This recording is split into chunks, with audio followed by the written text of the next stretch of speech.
doing, Kevin? Yes, sir. Yeah, I had to That's the switch the right. You ball got the caps real right quick. hat. I hear you, man. Well, we got 10 people on here. This is a total surprise. Tonight, just to kind of let our folks know, the stream team folks, there were some things going on. Greg, I think, had some family in town, and we couldn't do it tonight. We needed to postpone.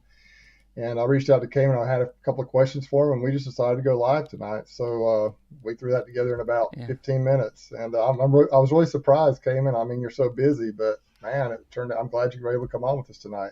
Well, I was pretty excited. You know me, I like bees, and I've always enjoyed your channel. I enjoy anybody's channel that just keeps it real and shows what's going on in their area. And I think there's a lot to learn from beekeepers further south than me. It's really cool because I can see what you're up to, and typically you're a few weeks ahead of me, so I can kind of brace for impact to a degree. Start freaking out early, that kind of stuff. Man, I tell you, it's impact is probably a good word that it's been this year. It's been a rough, kind of a crazy year down here. I'm not sure. I've caught up with some of the stuff you've done as well, but man, down here the flows have been weird. The weather, it's just been crazy. I'm not sure. We harvested honey this past weekend, and one of my viewers, Brian Lee, came down and hung out with his Lisa. You've probably seen her, Grammy Yeah. midwife. She's on there, and then also son of one, Ed, came over, and so we had a fun time and some other folks, and we ended up with about half as much as we got last year. So it was just Mm. kind of a weird. I mean, the privet didn't do much of anything, at least not where No, my bees are. no, I didn't do anything here at all. It was a no-show this year. The tallow started off really good, and then we kind of hit a drought, and it just stopped like right in the middle. I'm like stacking up more boxes and trying things, and then they didn't do anything after that hardly. Hmm. And so we just kind of ended up with not a great year. And Brian Lee actually came down and helped pull honey on Friday. We had a thunderstorm roll through right when we were in the middle of pulling, and you know how that gets. And so we had it got a little wild and crazy there for a little while, but the sun came out after that, and it ended up being a really nice afternoon. So welcome everybody on here, guys. I appreciate you guys being on here last second like this, and Cayman, you especially for coming on with me. Oh, thanks for having me. And as you know, I typically have Brian Coper in the background, kind of managing this thing. And so if I don't recognize everyone or if I don't answer all your questions actually in text on here, just forgive me for that. I'm not the technology guru that Brian is. Brian can do like three things at once. I'm lucky to even be able to read all the comments and carry on its conversation. So if we miss something, just re-comment or I'm not sure how you do. I guess, Kami, you've got some people in the back office helping you out too on your live chats. It makes a big difference. It really does. It helps me field questions better because there's a lot of stuff that I miss, and usually Chris will message me something and he's like, "That was stupid," or whatever I said, or he's like, "Hey, actually, that was pretty smart. That might need to be a T-shirt," you know. So, Yeah. Laurel, sometimes you get spammers and stuff like that, and having those guys in the background to take care of any spammers is nice too.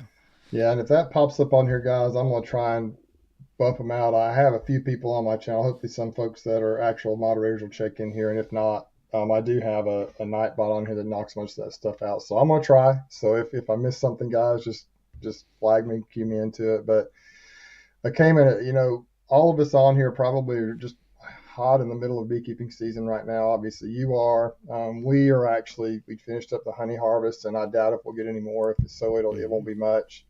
And so now it's time to kind of just start training the next year a little bit and kind of trying to figure out how to get these bees through the next couple of months. So kind of tell us where you're at up there. I know you've had some chats and you've been posting some videos lately, but kind of where are you at with your bees right now, Cayman? What's going on up there in Tennessee? So we're pulling our honey, and I don't separate any of mine out typically, and I just pull it all at once, extract it all at once. Our flow is over here in this region of Tennessee. There are some places in the Smokies where they're behind us, and they'll get sourwood, and there's places in irrigated cotton fields and soybean fields. They'll have extended flows. That's more towards the west. But in our area, we're pretty much done, and you said it exactly. We are already planning for next season, and that's what we're doing. This is the opposite end of the flow, and we are doing everything that we can as soon as we get this honey, and I'm already starting on it now to prep colonies for as much expansion and production as next year. So that typically means mite treatments, that means feeding if necessary. And definitely, our number two loss is queen issues. It's from queen issues. Varroa number one if we don't do a good job, and then queen issues number two. So we're raising our own queens, and we are going through the yards and finding which ones are not performing well. And when in doubt, to throw them out is kind of the philosophy. Okay. Do you have good success raising queens through the summer?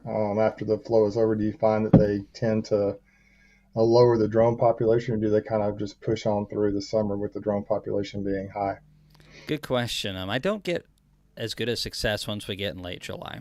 So we can raise queens, but it seems like after once about August starts, we really start noticing things. And it's not that we don't get some good queens in August. It's just the percentages aren't near as good. So I really try to have all of my queens done by the end of July. That's kind of my policy. It's not that you can't do it.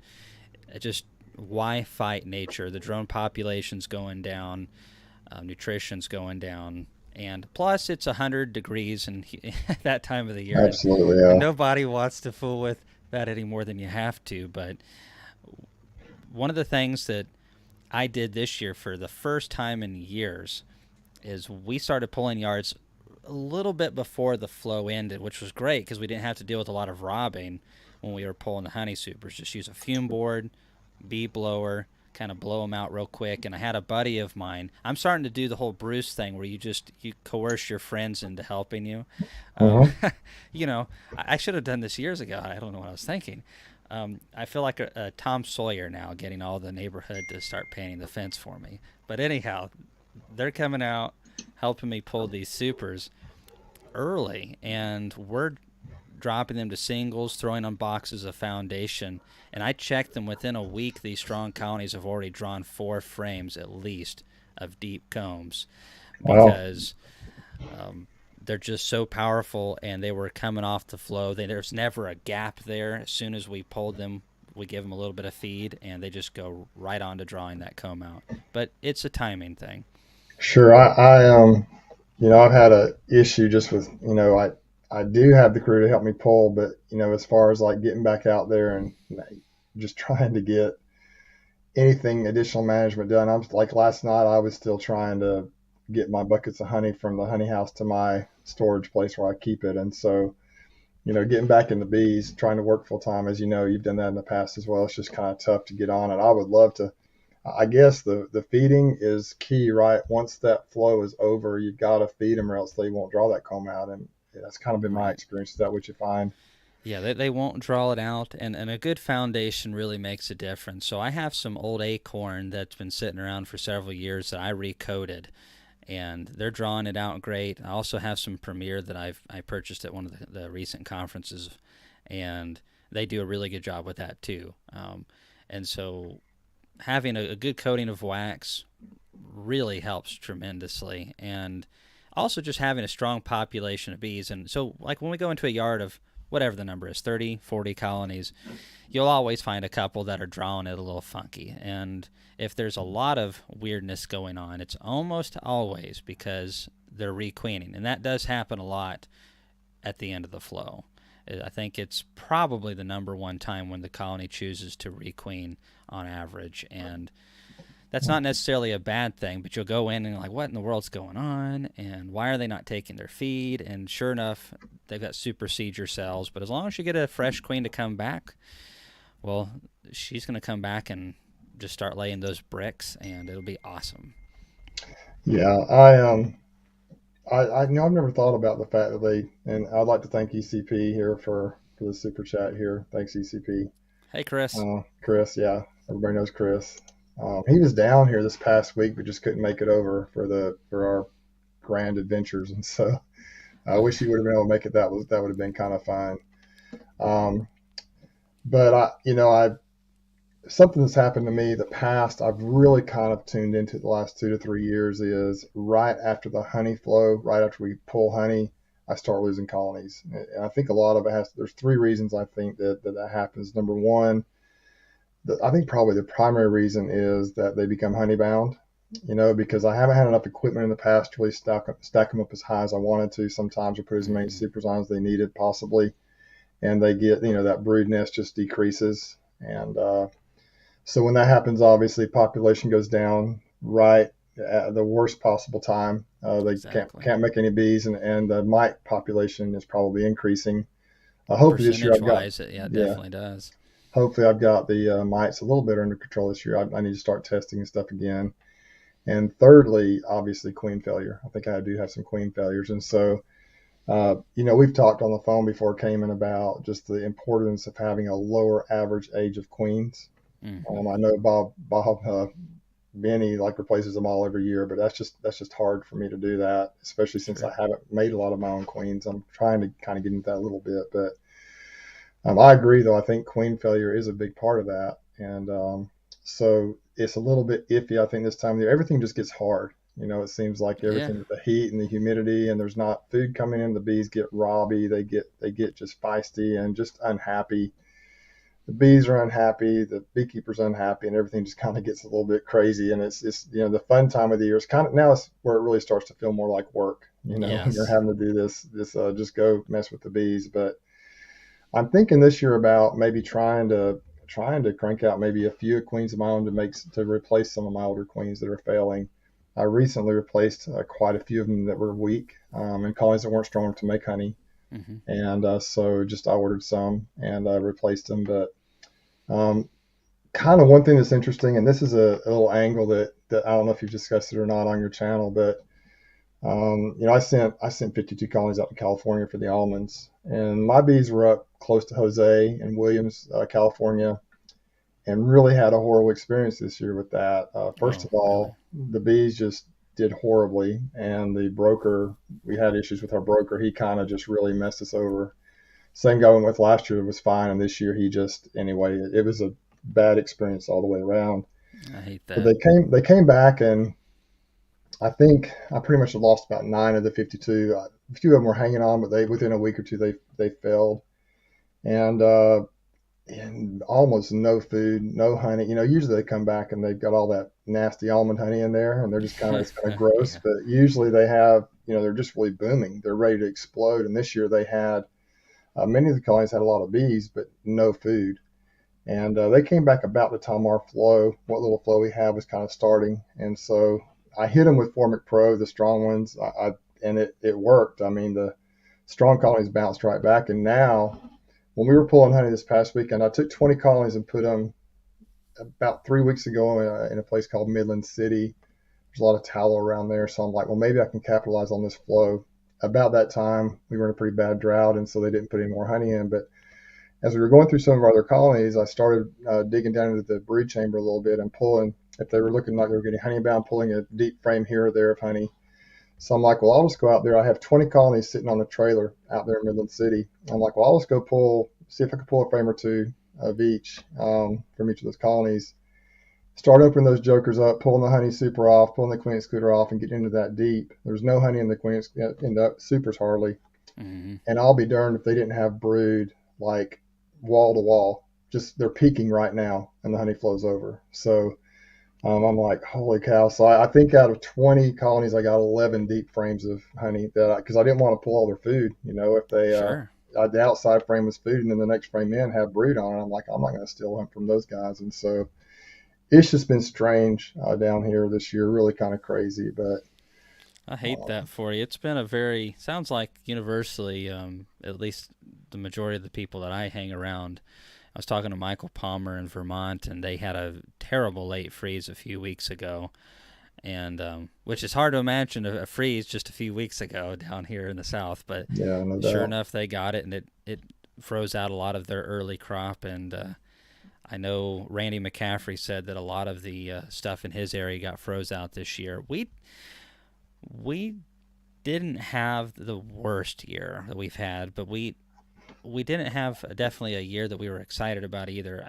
If average was ranked 5 and 10 being a phenomenal year, we'd have had a 4. I think this year wasn't terribly below average, but it was below average, and Yeah, so we'll take what we can get, I suppose. I mean, it's not absolutely. not like you can do anything about it anyways. But This is farming. That's right. That's true. The bees actually look pretty good. It's just the honey just was strange this year. I mean, they had some trickling in, but I think they just used it to grow and to be healthy, and they didn't have a lot of extra to pack away. And I'm not saying they didn't have any. If I'd have had some significant honey off those pollination bees, I would have had a really nice harvest. But they just were a hmm little behind, and so the theme around here, I think throughout the state of Alabama, but especially right here in this area, it's just been kind of a strange year, and everybody's behind a little bit. So I'd like to kind of mention to everybody, hey guys, if you have any questions, if you could put them in all caps. I'm trying to run this thing kind of by myself tonight. hmm So put them in all caps if you have any questions for Kamon or me. We can discuss them. We're there's just going one to go for a while. there's one for you, Bruce, on there that's a pretty good one. So it's from Coturnix Corner. Bruce, BFit Beekeeping mentioned you today in a video about mite wash, soap versus alcohol. Which do you prefer? Okay, I don't see that one, but okay, here we go. I need Brian bad. That's what I'm All for. right, so here's the question.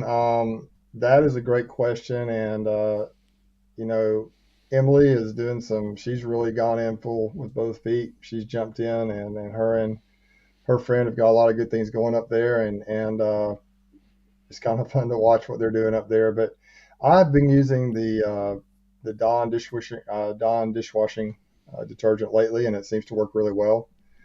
I don't, Greg really believes in that, Greg Burns, and I've had tremendous success with it. I think overall it's cheaper because you get a little container of Dawn dishwashing detergent, and you just need a couple tablespoons for a gallon, and so it really goes a long way, and it seems to be very effective. And that's kind of what I've been using now for the last. I didn't do a lot of mite washes back in the day. Cameron, I think you kind of convinced me in some ways to start doing more of those. I did alcohol first year, the first few I did, but I've really been using the dishwashing soap with good results. How about you, Cayman? Well, so we're kind of the same with the both of them work great. It's there's not a big difference between the two. We actually did them side by side in some tests, and we found that really the difference between the two were negligible. So either way you go about it, alcohol or Dawn dish liquid, it seems to give this very similar results. But like I said, the Dawn dish liquid is cheaper, and also it's not alcohol, so it doesn't dry your skin out quite so much. And a lot of us have soap around, and maybe not so much alcohol. Some of us may have quite a bit of alcohol around, but that's probably not the type you're wanting to wash mites with. So when it comes to that, we've switched almost exclusively to the soap now, and find that it works just good. And just to take it one step further, unless we see issues this time of the year, if I see something going on, I'm like, let's do a little investigative work. We'll do a wash. But pretty much 90-something% of our washes for our operation is going to be held in late August. And that will give us a clear picture. Did our late June, early July treatments do a good job? Are they good? Typically, they still need another knockback. But it lets us know maybe who needs a big knockback and who just needs a little normal knockback and all that kind of stuff. Yeah, one thing I tried to do this year, I had Tom come down from Formic Pro, and he came down and we did he Yeah, I spent a day watched with me, those. had a fun interview with him, and a lot of people in the South are scared of the Formic Pro just because of the temperatures. But then after talking to him, I really have had a lot more confidence in that product that we can use it down here. I mean, it's not above 85 degrees all year. It's just during certain times. And so why not try it? And I had pretty darn good success with it. It seemed like, I think I did have a couple of some colonies that superseded, but they probably had a weak queen anyway. Mm-hmm. May have lost a queen or two, but man, the ones that are strong, even if they had like a spotty brood pattern, I had a hive in my backyard that I threw it on, not the original hive, but another one, and it had a spotty brood pattern.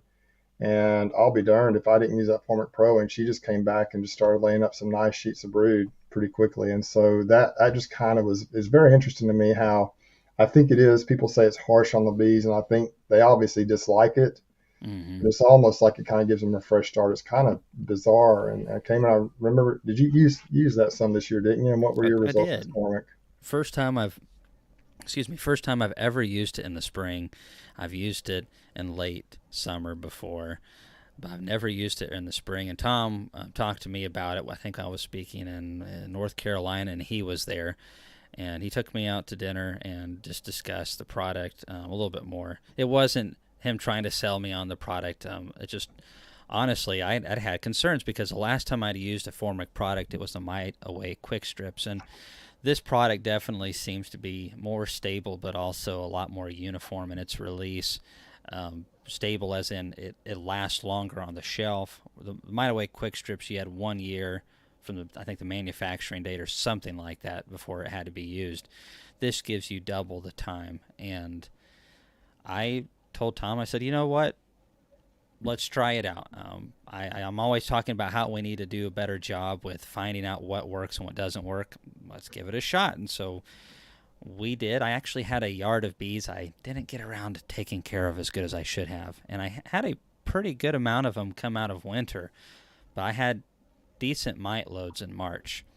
It wasn't to the point where I was seeing like deformed wing virus, but I was seeing mites on bees in March, and that's not good. So we decided to treat with formic acid, and darn, we produced more honey in that yard than any other yard this year. It did set the colonies back to a degree, but I actually think it kind of helped with some of the bigger ones that were wanting to swarm. And then we did lose a couple queens to it. However, those every single time I saw that, it was colonies that I didn't expect anything good out of anyways. And so to me, that's really not a big loss. We had some nukes that we were able to plug into those colonies that we overwintered. And I think formic acid after this year is going to be a tool that we're going to have in for spring treatments. And the only negative that I really saw out of it was the fact that because there's so much pollen coming in late March, early April, is that reduction of brood did not mean a reduction in incoming pollen. And so we ended up having a lot of bee bread in frames. Instead of seeing like 2, I would see like 3 to 3.5 to 4. And when you drop them into a single brood management system, that's kind of a little bit of an interesting situation to be in, because now what do I do with all this stuff? And if you're running double deeps, I don't think it's quite as big of a deal.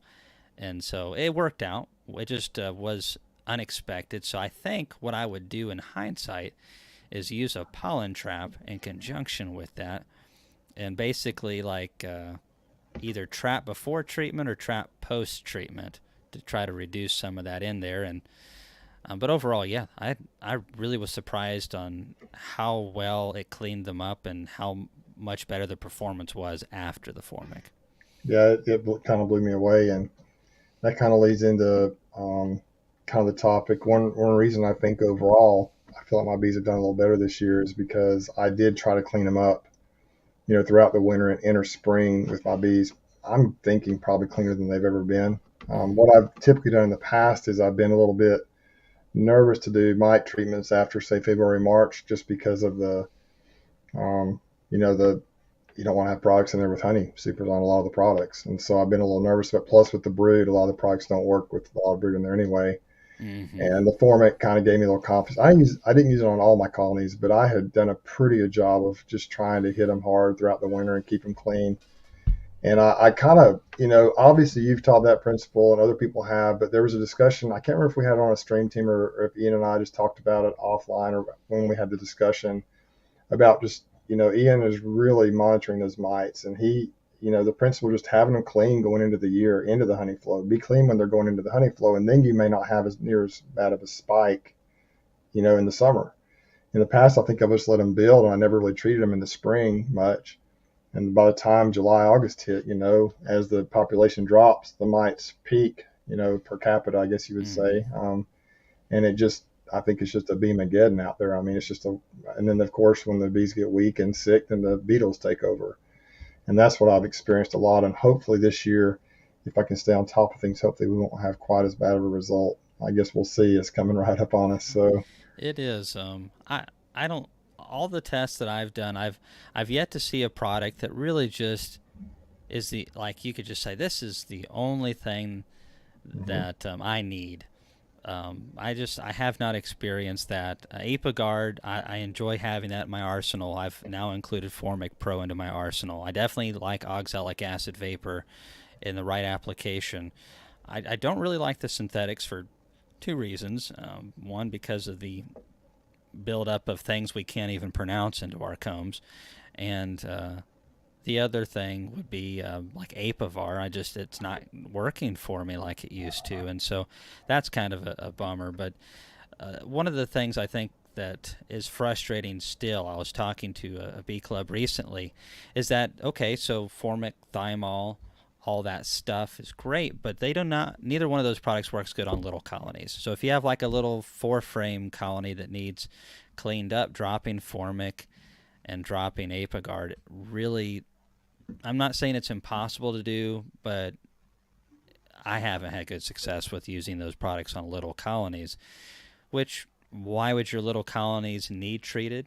Hopefully they don't, but sometimes you run into that, and or you're like you said, you get a colony that maybe got a little bit honey bound and shrank in population, and then there's even a bigger discrepancy between the mite population and the bee population as that goes down. And now you drop something heavy and hard like a Apiguard on a hot day, and a normal strong colony would shrug it off like it was hardly in there. And that's what you typically see. Your great queens and your great colonies might just get a little setback, but then once they get cleaned up, they perform even better than before. And so it's I kind of going back to what you said, it's really a all season management, and never let those mites get to the point where they're even going to contribute. And there was a question um, about from Straight Creek Apiary, any mite treatments that I can use mid-July if I want to leave my super on so they can draw more frames out. The only thing I'm aware of, it's like a walk-away treatment, would be Formic. The temperatures need to be right, but you can do a half treatment. And if the oxalic acid vapor is now approved by the EPA to be used with honey supers on, though it needs to be the legal variety of apabioxol, and it's a flash treatment, so you're going to have to come back and give multiple rounds to get any type of meaningful knockback. Yeah.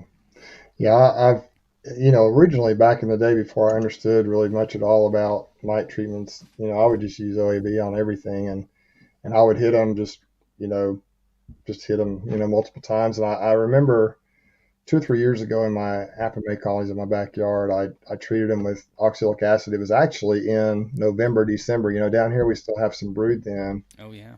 And with those trays underneath, you can just hit them and you see the mite drop on those trays. You just pull them out, and you can see. And I had neglected those bees because, you always, the ones at home, you just, oh, I'll get to them later. You go out and treat the other ones. And so, but I decided just to hit them. I can't remember if it was when I had one of Rob's vaporizers. It's probably the original one. And I hit them hard, and I hit them the first week. I think there were probably, I mean, like literally hundreds, if not thousands, of mites that dropped. It was just a almost like dust on the bottom of the tray from the mites. It was awful. Wow. And so then I hit them again the next week, had a similar thing, and then by the third week, the number was probably cut in half. But it took probably once a week for 5 to 6 weeks to actually get those things knocked down to where there were hardly any mites. But it did work. But you just had to stick with it and hit them over and over and over again.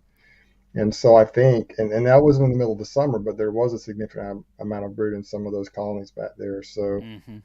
I think it can have an effect, but you can't just expect to treat your colonies once with oxalic acid in the middle of July and expect to have much of a much of an impact. I don't think. Maybe knock some phoretic mites off, but it's not gonna knock back the overall population. I don't think much at all. I Um, did want to real quick. mhm. Go ahead, Cayman. Oh, sorry. I was just gonna say I'm interested to try the Formic Pro this summer in actually a little bit warmer temperatures. I don't recommend anybody do this unless you're a crazy person like me. Um, but I'm gonna try doing the half dose on a good healthy colony that has some mites that need to be reduced, and drop a pad and then come back and then drop another pad, even if the temperature's a little bit higher than recommended, and since it's half dose, and see how good the knockback is. Because I'm just curious. I've never tried that before either. So, anyways, what were you saying, Bruce? Yeah, I wanted to address. I know you mentioned Apivar, and I think Jason on here has talked about how he hasn't seen effective results from that. I'm just going to be honest. The Apivar for me has worked quite well, even up as Really? recent as last year. I just think maybe it's regional. Maybe it's, I don't know. I know a lot of commercial folks around here. They've used the Amatraz type products for Apivar slash Amatraz type products for years and years and years. And I had a guy down in Florida tell me that he was not seeing as much success with that, so they started using Apigard and some different things, trying some different treatments. But I've had decent success with it. But I think the key is just incorporating out, with a just with a mixed with with a total program, not just thinking I'm going to use Apivar or I'm going to use any one thing over and over. You got to just do different things and just try different things and so forth. And so that's kind of what I think that the key is. I think so many people think, well, I've got this one treatment I'm going to use and it's going to work, and then they just continue to use that over and over again. And I think it just becomes somewhat ineffective to do that. I think you got to try different things. Yeah, and there's other people reporting in the comments, and that's what's so maybe frustrating about beekeeping the most is different beekeepers are having different results, and sometimes it's like, okay, maybe this person's throwing the Apivar in and there's a 4% infestation, which is quite Hmm. high, and then the other person's throwing it in and it's not even a 1% infestation, and then there's this person getting this packet of strips, and there has been some researchers that I've talked to that have tested packs of 50 and found variables within the strips themselves on the dosage, and I can't speak for Vita Pharma or anything like that. I know that they have created newer strips that tear a lot easier, and there has been a transition period to doing things a little differently. I wonder if that might have something to do with it. All I know is, like Bruce said, is if you're relying on one thing, and that's what a lot of beekeepers in my area in Tennessee do, it's like we're going to keep bees all season long and let things build up, and then we're hoping that this one treatment in July or August is going to be enough to clean them up for the whole year. We just drop it in, walk away, and we're good. We're good. That does not work good for me at all. So go back, do that little alcohol wash or soap wash, whatever you want to call it, double check that it did good, and if not, then go drop a little bit more of the hurt, and then go into winter knowing that um, you can sleep a little bit better, that the mites are cleaned up, and your bees will be better. We'll call it just a mite wash. Mite wash, there we go. Hey, here's a comment I want to bring up here from Steve. It says, I saw someone that left part of the formic wrapper on to ease up the harshness, but don't remember who showed it now. Most of it hits within the first few days outside of packaging and leaving it. Let's see. Yeah, oh, help spread it So, out. Okay. oh, it helps. Yeah. Okay. So I yeah, that was probably me you're talking about, Steve. The first time I put it on, I pulled the wrapper right off of there, and I actually, yeah, help spread it out. The next comment right here. That's not per directions, and you probably know that already. I didn't realize that, and it was pretty harsh on the bees, and it did knock them back. But after doing that, when I did the follow up video, actually that day when I realized what I'd done, people really got on me in the comments. I'm like, oh my gosh, I screwed up. So I actually had Tom on.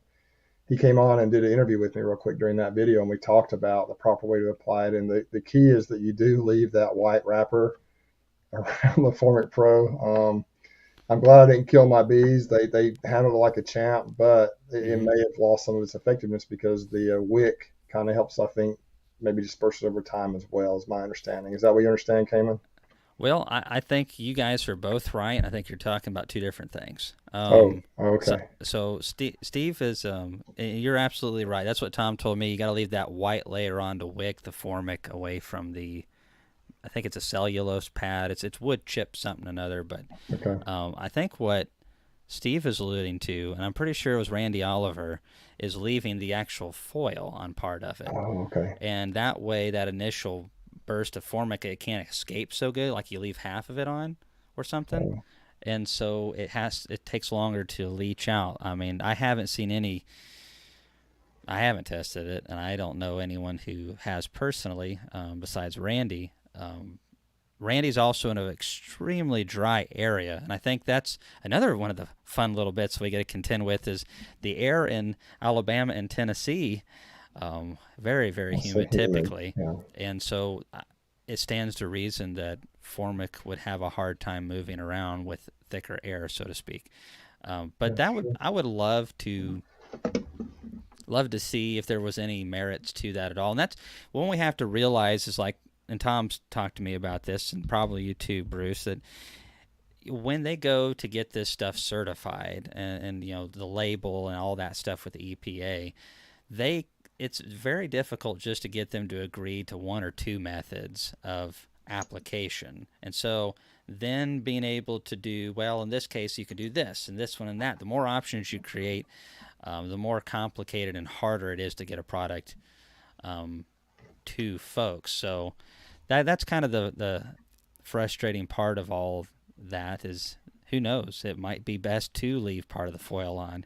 Um, but there's not a good chance of the label getting changed anytime soon. Yeah. So I was gonna hit, the topic of this video. I thought tonight could be intentional beekeeping, and we kind of just dove right into the mite part of it. I was gonna kind of hit the great.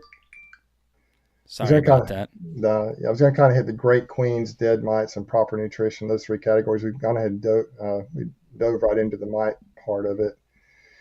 And so I did want to, while we're talking about mites, maybe address quickly the VSH type aspect of it. I know we've talked about the products, but what are your thoughts about VSH? I actually have some of Corey's Queens right now in some of my hives, and I ordered some from Ernie Welch in Texas, who has some pretty tough bees, and I'm going to try those out. But what are your thoughts, if you could speak to your VSH? What you think about VSH? I know Ashby Miller's trying to develop some VSH type bees Mm-hmm. as well with the UBO program, him and Corey. And so, what do you think about that? What's your opinion on the VSH? And I think we want to have a multi-tiered approach, but where do you stand with that, Kamon? Well, I think after, for those of you who don't know, I started as a treatment free beekeeper. So, and after about 7 years of losing bees and bees and bees, and it wasn't like I was doing it halfway either, maybe some of it, but I was really trying to do it the right way. And well, the way I was told, and it didn't work out too good for me. And so I've always been very skeptical of all this stuff since. And unfortunately, a lot of the treatment free crowd, not all of them, but a lot of the ones that are kind of considered the gurus, don't do the industry any favors by being a little nutty. So now that I've thrown a nice little bombshell, Corey is not. He's nutty, but not like that. He's a little bit of a hillbilly. That's really all that is to him. But That I, that includes both of us, doesn't it? I mean, well, we're in that same not category. me. Half of my genetics comes from the Yankees, so Oh, uh, okay. I've got enough of both worlds. Yeah. That's why I'm just perfect, Bruce. Sorry. Yeah. No. What's interesting though, when it comes to the VSH, Corey has approached it from a little bit of a different standpoint, and I really think the way I look at it is, let's not. This is just me. Let's not look at this as a. We're going to be at a point where we can't treat anytime. We don't have to treat anytime soon. Do I think there's merits to this? Absolutely. I think if we're stopping to look at pushing the honeybee genetics further down the path of being more resilient, not just to mites, but also to anything, maybe viruses, and hygienic behavior is very critical. Even though I don't personally really breed for Varroa at all, I definitely select for hygienic behavior. And it makes a big difference on European foul brood, chalk brood, a lot of the lesser problems.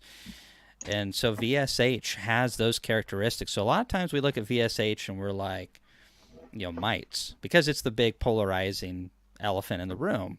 But there's a lot of traits and benefits with the VSH that go along with it. So personally, I don't think I've got a full understanding of what Corey's Queens can do, but I do believe from what I've seen so far that they keep mite loads more suppressed than what I personally raise myself. Um, I don't have any data to back that up. And is it 10%? Is it 50%? I haven't done my washes yet for the year. Um, the main thing is how did production work out? Because that was my biggest concern. The old VSH were terrible at producing anything. They were so busy uncapping brood all the time, they weren't very productive.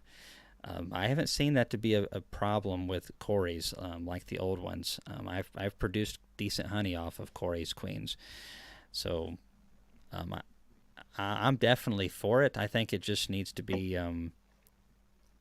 I think if anyone gets into that, they need to take it with a grain of salt and be prepared to treat. Mhm. But if they do a wash and they don't have to treat, well, isn't that awesome? Yeah. I I've done spent quite a bit of time talking to Corey. We did an interview a while back, and I like the way he's approaching it from a research standpoint. He'll tell you, he's the first one to tell you, if you feel like, just go ahead and treat. Like, don't plan on just getting queens and just not treating. Don't. He's not really on the treatment free bandwagon as far as just. But I think he's trying to put a lot of research. He's trying to really.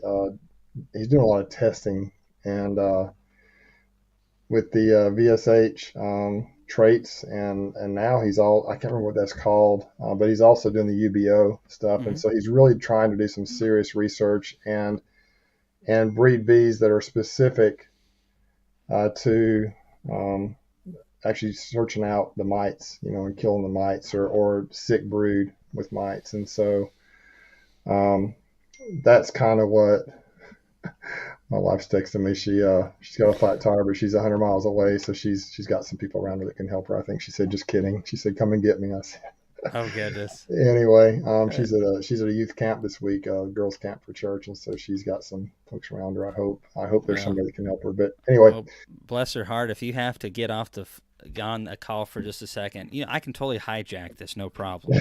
Uh, no, she's fine. I think she said, "Come and get me." Just kidding. She's, like I say, she's down around Tallahassee, and I'm in Dothan, so we're 100 miles away. So yeah, she's I'm got a not sense of sure. humor. I got to meet this woman. She Um, is awesome. She's the best. But anyway, so what I like about what Corey's doing is he's doing research. He's really just trying to figure out how to do this thing, and it's not just, let's set a bunch of bees up and just keep the ones that live and keep letting, he's not doing that. There's a lot of research going into it, and so it's kind of cool what he's doing. And but he'll tell you, in our interview, he said, don't I'm not telling you not to treat. He says, I don't treat, but I'm not telling you not to treat. He's like, I'm just mhm. trying to develop a better bee. And so the jury's out. I ordered, I think I got a dozen of his queens. A couple of them, when I pulled the splits, I set them up to fail. So I've got, I think, 8 or 9 now, or maybe, I can't remember how many I've got exactly, but we're going to watch them and see what happens and roll from there. So, when you think about all the treatments, kind of my opinion is, let's just, and we've talked about this before, so let's just bring it all together. Let's let the VSH people, the mite resistant bee people, develop their stuff, and Mm-hmm. let's Yeah, figure out what products work best for the mites, and overall maybe we can just figure out how to better keep these bees alive. I totally agree. I think if we can get a little bit more on the genetic side of a push, and if we can understand our products better and how to use them better, I think that's going to fix a heck of a lot of problems just right there. And that's something that we can do right now instead of sitting back wishing that a new silver bullet would be created, which will take some time. And kind of going along with this, you have a question from Robert uh, Demers. Sorry if I Let me probably see. butchered that.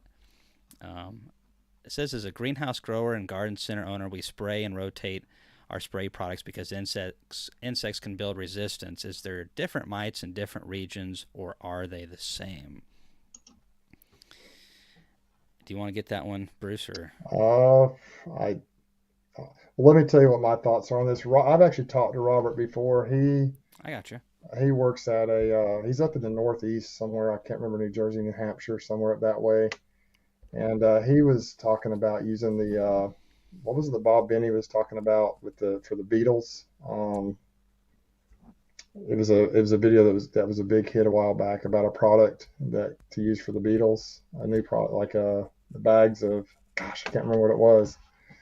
Was It was it a it was a the ground. It was a milky spore for the soil drench, or is it actually something that goes in the hive? No, I think it was someone in the hive. It was a Bob's not telling people to use roach bait, No, is no, he? no, no, no, no, not roach bait. It was the Grobeck stuff. Like you talked about the Grobecks, where you can put it in the ground around the. Anyway, Robert's an expert on this stuff. He sells the products, but Bob, Oh, it was a okay. video about Grobecks, if you remember that, and I can't remember exactly how the video. I need to go back and watch that. It's been several months ago, but anyway, as far as the mites go, I don't know that. I think the mites just have a different in different regions. They possibly might have a different effect on the bees. That you've got different bees with different genetic makeups in different areas. So you may have a mite from here in South Alabama. If the bees end up in New Hampshire, those bees may not have seen some of the diseases they've seen down here. Hmm. And so, So that's kind of my thoughts about it, is maybe the bees just don't have the same resistance built up. And so I don't know what your thoughts are. Let me let you hijack this for just a second, Cameron. I'm going to step out. You can keep rolling, and I'm going to call my wife real quick. I can't really talk bad about you. You're a Bama fan, so don't worry about anything. I'm going to remove myself here for a second. I'm going to let you hijack it for a second. All right. So I want to answer that question on my end. So this is really weird. I'm used to doing this, but not on someone else's channel. This is whoa. This sense of power. It's almost a little scary. No, Bruce is a good friend, and we've had a lot of chats over the last few years, and just friends like that, you can't have enough of them, right? So there are a couple types of Varroa mites. There's Varroa destructor and there's Varroa jacobsoni. At least that's how I've always pronounced it. And they look very, very similar. The destructor is, well, sounds a lot tougher and is typically perceived to be that way. I have no clue what the dispersal rate is. If some regions have more of one or more of the other, or if it's very evenly dispersed or whatever. So that could be a factor that we don't understand yet. Could some beekeepers only be fooling with the destructor and some be fooling primarily with Jacobsoni? So I have no clue. However, it's just history teaches the best lessons, and if history shows us anything, whether it's spraying my tomato plants or bees, that having a multi-faceted approach is going to give us better chances of control and reduced chances of resistance. So definitely that. And Grayson's asked this question for a while, Bruce, and I'm going to get to it real quick. Hey, Kamon, what do you think about drone flooding yards? Do you flood your yards with drones? Absolutely, if we're raising a bunch of queens. It's something that I try to say, though. If you're just trying to raise a dozen or maybe 24 drones, and it's prime time of the year, it's May, it's early June or April. Maybe for you, prime time's late June, July. I was talking to Michael Palmer, and that's his prime time. So if it's prime time and you're just raising a handful of queens, I really wouldn't worry about it too much. As a new person to raising queens, when I started, I didn't worry about raising any extra drones or setting any colonies further out, and I had really good results with those queens. But now we'll raise a few hundred at a time, and when you have that many and that close of a proximity needing very good mating, if you're wanting the best queens, then yes, it's advantageous. So typically, we try to keep our bee yards between 2 and 3, maybe 4 miles. It just depends. Sometimes it's hard to get a yard where you want it. But if we can keep them about 2 to 3 miles apart, that's great, because then if I can kind of triangulate things a little bit, I can stick those mating nukes somewhere in between. And typically, no matter where they go, they're within 3/4 to a mile of a bee yard here, maybe 2 miles over here, and typically wherever the queen goes, there should be some drones around, and that works very good for me. We don't get super fancy, but we're not raising thousands either. Yeah. She had someone coming to help her, so she was sitting by the side of the road. And I guess they showed up, or something when I called her. So anyway, she's going to Good be deal. okay. Good deal. So that kind of is a good segue to the next topic, which I'd like to, Steve, I appreciate it. Steve and Chris both for the super chats tonight. Thanks, guys. I appreciate it. Well, let's see here. Thank you guys for contributing. To YouTube being a legit way to learn about beekeeping. I'm transitioning to carnies. Should I be aggressive and do it quick or spread out over a couple of years? My next topic I wanted to kind of discuss was queens came in, so we're just moving right into that topic right now. So what do you think about this? Well, Steve, thanks for supporting Bruce, and thanks for supporting us, and being part of the beekeeping community. So This really depends on what you want. If you're taking bees to the almonds, going solid carnies is really not the best idea. You want some bees that are going to be a little bit more aggressive in keeping bigger winter populations and also going to be more aggressive and receptive to feed stimulation. And Italians, especially commercial Italians, are very receptive to stimulation via feeding.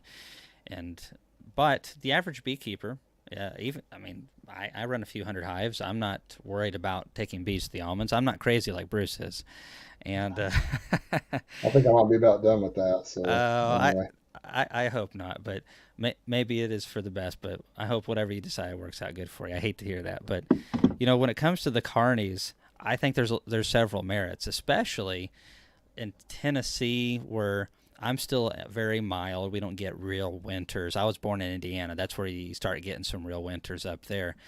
And commercial Italians will just not shut down. If they have plenty of food and they went into winter strong with a good queen, it'll be Christmas Day and you'll go out there and there's a 3/4 of a frame of brood at least. And your mites are hiding in that. And they're also burning up some resources as well. And there are commercial operators that I know that run 10,000 plus colonies, and they have learned, even though they're down in Texas and California, that giving the bees a brood break really is healthy for the colony if possible. Even if it's just a short one, it's kind of like a fasting period for humans. Sometimes it allows your body to be able to heal and to purge a little bit. And so they'll put them up, like in California, they'll put them up in sheds that are regulated, kind of like Ian does in Canada. And that's kind of bizarre, but they say that they perform better that way. So carnies gives you the advantage of the bees wanting to shut down early, giving you an opportunity to kill the mites, and they don't consume as much feed as the Italians. If you're trying to sell a lot of nukes early in the year, or trying to go to almonds, I think Italians are the best bet. Not all carnies are created equal, and mine are not pure carnies either. Nothing's pure in the United States, so we're really primarily focusing on what we would call carny traits and Italian traits. But as far as how quick to transition, if 21 years of beekeeping has taught me anything, fast transitions don't always work out super good. Because you might not like the transition. And I remember purchasing 400 feeders, and I decided a year later I hated those things. And we use a totally different type of feeder now, and that would have been better. So if I would have just got a little bit. So that's basically what I do these days. If I have an idea, let's try it with like 20, out of like a few hundred colonies and see how it works. And then if we like it, then go further. So I think you can be very successful with Italians or carnies, though. So it's up to you. yeah, I tend to agree. It seems like in this area that, and I agree with 100% what you said, Cayman. I don't think there is a such thing as a pure bee. I mean, they've all got, people talk about attitude and stuff like that. They're just like, oh, your bees are Africanized. I'm like, well, I don't think I've ever seen a truly Africanized bee because that's like my worst bees times 10 or times 100. That's just the whole hive comes at you. It seems like with the Africanized, I think. But I think that most of the feral bees for sure have a healthy combination of a lot of different things. I think they got a little bit of all of it.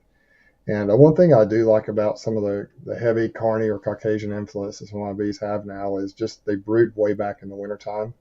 Sometimes they're getting a real small little cluster, and they don't use the resources. And one of the queens I got from Greg this past year in that horizontal hive, that long hive, Mm-hmm. from Ricky, that thing was down like on 2 or 3 frames of brood in the hive, and I'm like, oh my gosh, how are they going to make it through? And man, those jokers exploded and the whole thing's full now, basically. And Mm-hmm. so they Isn't just a that lot of crazy? advantages to it. And it's like when they decide to turn it on, it's just like there's no holding them back. And so I've had that experience with the carnies. You go in and you think, you've got 3 or 4 frames of bees, and maybe in March, and you're like, well, what's going to happen? Or maybe early April, you come back like 3 weeks later, and it's like the whole dang 10 frame deep is full, and you're like, they're not supposed to be able to produce that fast. They gotta, it almost feels like they produce faster than the time it takes from the lay and turn into brood and emerge. And so it's kind of crazy how fast they can explode sometimes. But Italians down here, and even worse down here, probably came in. They never slow down hardly. Even it's like Mm-hmm. in the middle of the winter, it's almost like it's summertime. I mean, they just will have, three, 4 or 5 frames of brood in the bottom box. So it's just crazy how strong they stay. And I'm not sure that's always good. And so I'm kind of trying to move more towards that Carney type influence. But I'm looking for that consistency. I think most people probably are, and I haven't found it yet. And Mm-hmm. I keep introducing new genetics, and so I don't know if I'm going to get a lot of consistency. But I'm trying to figure out what I really like. And overall, my bees' attitude is better, but it's still not as gentle and nice as I'd like it to be. And so, if I keep introducing, VSH slash type genetics, I hope that doesn't also mean genetics too. That's one thing I'm a little concerned about. We're going to find out. Brian asked, "What about Russians? Have you ever tried Russians, Kamon?" I have, and they're always in a hurry. But that's sorry. My grandpa killed me with that joke for a long time.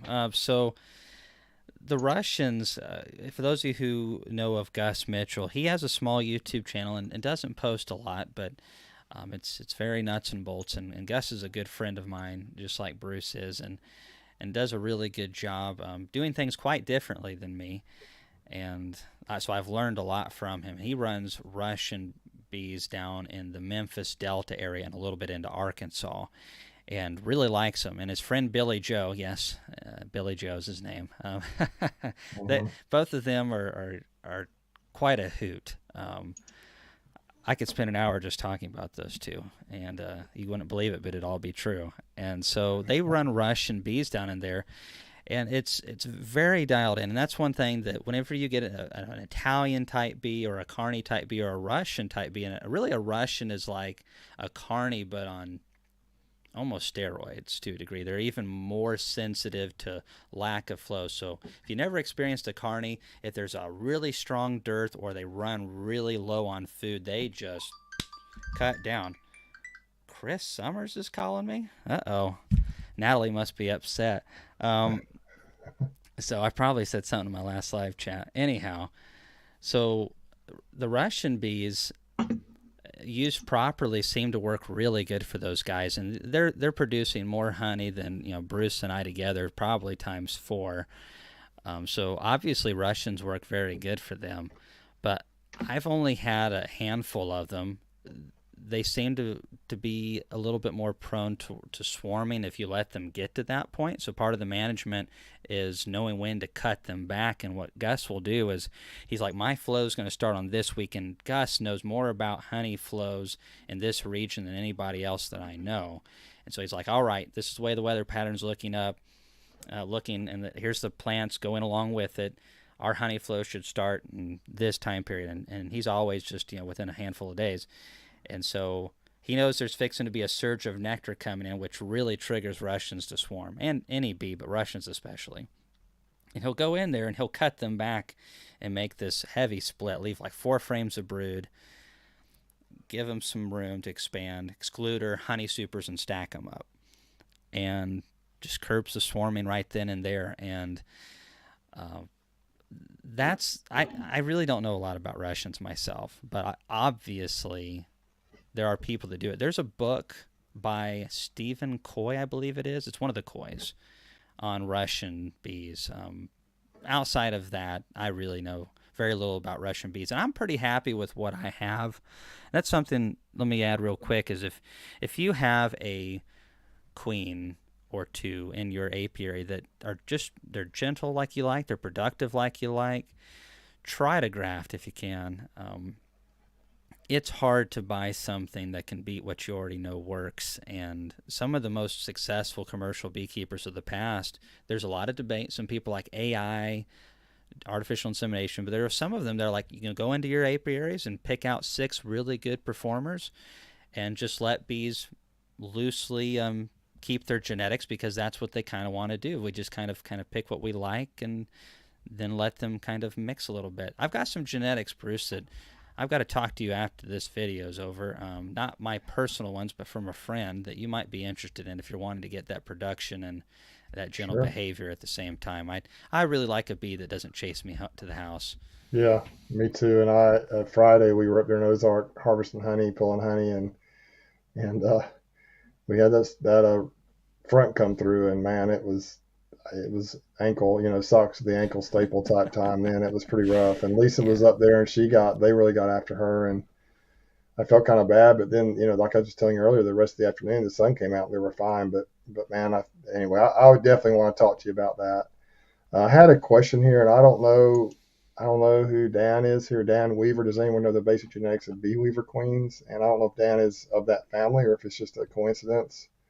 Yeah. I do know. I could tell you some Yeah. experience with bee weaver queens that I've had. I ordered 10 of them, 8 or 10 of them, 2 or 3 years ago, and they are survivors for sure.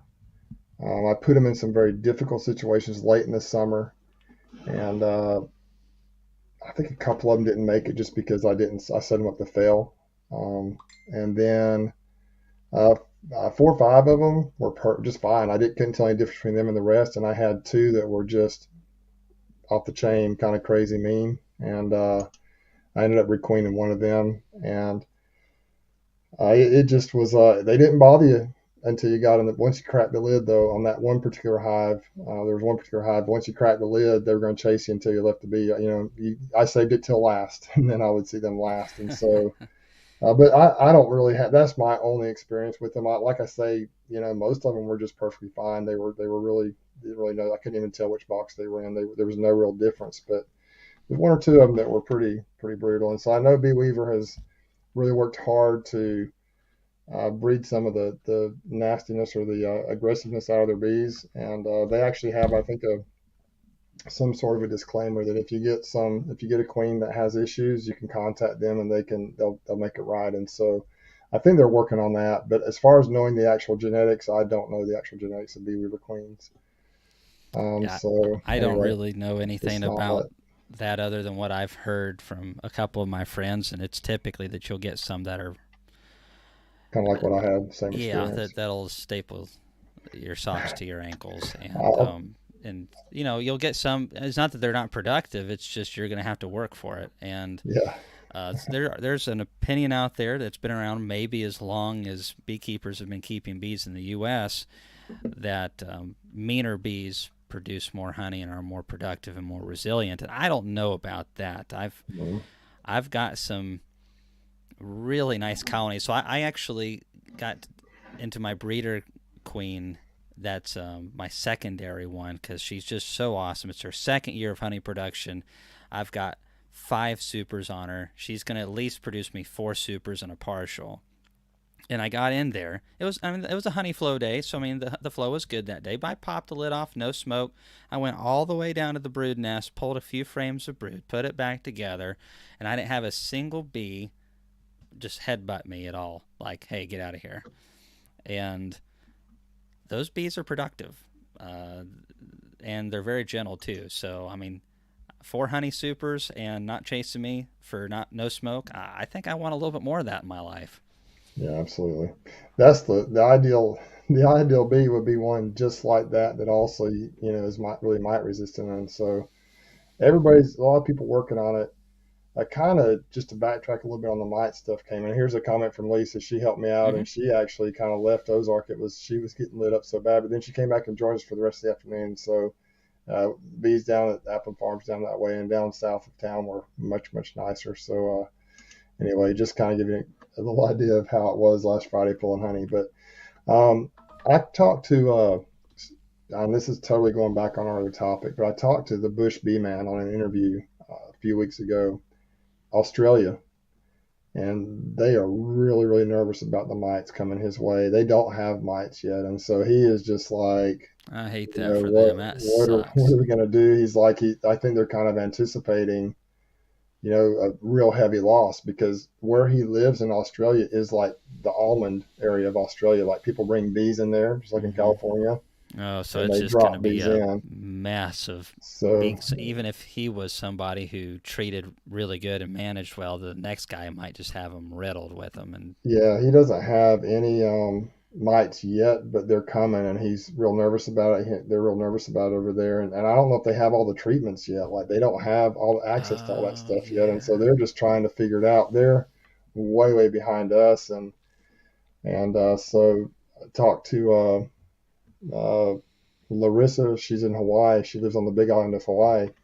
A few days ago, and she also said Hawaii kind of had a similar issue where they had a hard time getting mite treatments for a while. So it's kind of a we are at an advantage here to where we have everything pretty much available that is available, I think. And so, but I feel bad for the folks in Australia, man, Mm. because they're just really nervous about it, and they're probably also he says also beekeeping says they have access to the treatment, so that's good. I guess they're ahead of the curve on that a little bit, Good, so that's good. good deal, because that would be ridiculous. I mean, it's not like you're reinventing the wheel and trying out some product that's never been in a beehive before. I mean, Yeah. a Okay. lot of these products have been tested out in some of the biggest bee countries, Yeah. Yeah. and I'm glad that's good news there. that is good news. So I'd just like to kind of, in talking about queens, and we've talked about the mites quite a bit, and we've talked about queens a little bit, but I'm going to kind of utilize my operation as an example for Kamon as far as the queens go. I've got a little bit of everything. I've got the local rugged Alabama mutts down here that can be really nice or really feisty. Just a random, I started my basic operation with catching swarms and things like that. And I've been trying to introduce new genetics. But my goal is to improve the genetics to the point to where maybe I could start raising some queens here or there. Maybe, obviously for my own operation, but also to maybe share with others or sell to others in the future. So if you were looking at me just as somewhat of just pretend like I'm a new beekeeper, say I'm a new beekeeper, I have a significant amount of hives and I'm wanting to really improve my genetics, really improve the queens in my operation, what type of a strategy would you recommend I take to really improve the quality of my bees? And this is not just for me, it's for anyone who might be on here who's kind of trying to Hmm. figure out how to have a better operation overall with more consistent results. Well, great question. It's something I eventually took a different approach on for myself, and this is where I hope that more and more we can encourage people to accept that it's okay to not have to do everything on our own, and you cannot do everything on your own. It's, I mean, the genetics. Okay, yeah. Well, let's say you start now, and over the next 20 years, 30 years, you develop a really great bee. I'm sure you can do that, but there are people out there that have already developed good bees now, and they've been working on these bees for 20 or 30 years, and so that's one of the things that I decided to do for myself about 10 or so years ago. As we were really starting to wanting to hit better genetics. And first of all, I'd have to teach myself all the skills. There's always learning curves. It's part of it. And if I wanted to get where I wanted faster, I needed to get bees from someone who had already been through that process. So I reached out to Michael Palmer, who I'd heard good things of, and they were true, and purchased some queens from him. And that's one of the few people that I've purchased queens from that I've been really pleased with everything. Um, we've ordered, I don't know, over the course of 10 years, 150 to 200 queens. Most of my queens are not coming from Michael, but we do cycle some of those in throughout our operation because they have great dispositions. They're very productive. Michael is very aggressive with hygienic behavior, and he also has a really good breeding ground for some strong bees. He lives in an area of Vermont that gets colder weather than a lot of southern Canada. And so these bees have to be really tough to be able to survive. And since they go through, sometimes 4.5 months without a cleansing flight, which is just insane, and, like 6 months of winter, they have to be really resistant to nosema, chalk brood. They have to be very hygienic and go into winter with very good bees. So, again, I think those harsh conditions, like whenever you're creating a vehicle or a product, you don't just create it and go, well, I hope this works out when it's 110 degrees, or I hope this works out when someone's using it in Alaska and it's negative 40. You have to try these at the extreme. And I think since I live in a moderate climate, it's very difficult for me to do that. So I brought those genetics in. We took our best queens and we took the best ones off of Michael's. And whoa, getting a little trippy there. and and I had really good results from that. And so, Michael had already been working on those genetics for, since I was a kid. And so that really helped take me where I wanted to be maybe 10 to 15 years faster than I would have myself. And also diversified the genetics that I have. Now, since then, I've incorporated a few other genetics. Everything's trial basis. We don't bring it in and use it immediately. We will try it for a year, and they have to, go into winter strong, come out of winter strong, and then produce a really good crop of honey, have a good disposition, all those things. And then the following year, I'm willing to graft from those queens. So it really, by that time, you don't have a lot to pick from. So anyways, that was a long way of explaining that. But if you can get some queens from someone like Michael or Bob Binney, Chris Warner, somebody that's already trying to do the things that you're wanting to do, but they've been doing it for 20 years or so, it just makes sense, and it gets you where you want to be faster. And that doesn't mean you have to stop doing things on your end, but you already get some of the perks really fast, and it worked really good for me. Yeah, that's kind of what I'm doing. I'm not sure how to get a hold of Michael Palmer's queens, but Greg Burns has a good operation too. His bees are very gentle, I haven't tried and Greg's. they have he actually took Bob Binney's. Now I'm going to tell the story, but I hope I tell it accurately. But he was down visiting Bob a couple of 3 or 4 years, whenever it was, a few years back, and Bob was going through replacing queens. I hope the story is accurate. But he's going through replacing queens, and so Greg was like, "Well, can I just have some of those? The queens that he was disposing of that were still effective, but Bob just replaces his queens every year." And so I think Bob, I'm not sure if he gave them to Greg or if he purchased them or what, but he took those bees up and kind of crossed those genetics with his local Appalachian bees up there. He calls them his Caucasian Appalachian mutts, is what he calls them, and he's developed a pretty good bee up there. The ones I've had, they're really gentle, and they're for the most part they seem to be doing well. And I put him in there last year. He and Mike Berry actually came. Greg delivered me some queens, and Mike Berry was here, and we had a good time and installed several of those queens. But it was late July. It was the worst possible time, I think, to do that. Like you mentioned, by the end of July, the bees get just kind of, it's crazy. They're all mad and mean, and they're not happy. And so I really put them in some rough situations. I tried to make some splits. And so some of them, most of them took, a few of them kind of superseded, but some of them are still sticking around. And the ones that, even the second generation ones, are just really good, strong bees. But the best example of one of his queens that I have, and I've kind of lost track of where some of them even are, but that dang long hive, man, those bees just exploded in there and took off. And everything that Greg said they would do, they did. They're gentle, and they're just pretty neat bees. And so anyway, I think he's kind of tried to take the best of Bob's world and combine them and make even a better, and for what he wanted. He's trying to get the type of bee that he wants. And so Well, I I've think been that, impressed with him, and I'd like to get a hold of some of Michael's too, or some different people, but maybe we yeah. can talk about some of that afterwards. Yeah, they're a little tricky, and that's some of the comments over there. And I've been watching the comments. I want to just say hi to everybody. There's a lot of you that have followed me for years, and Bruce as well. And I just want to say hi, especially all you Alabama fans.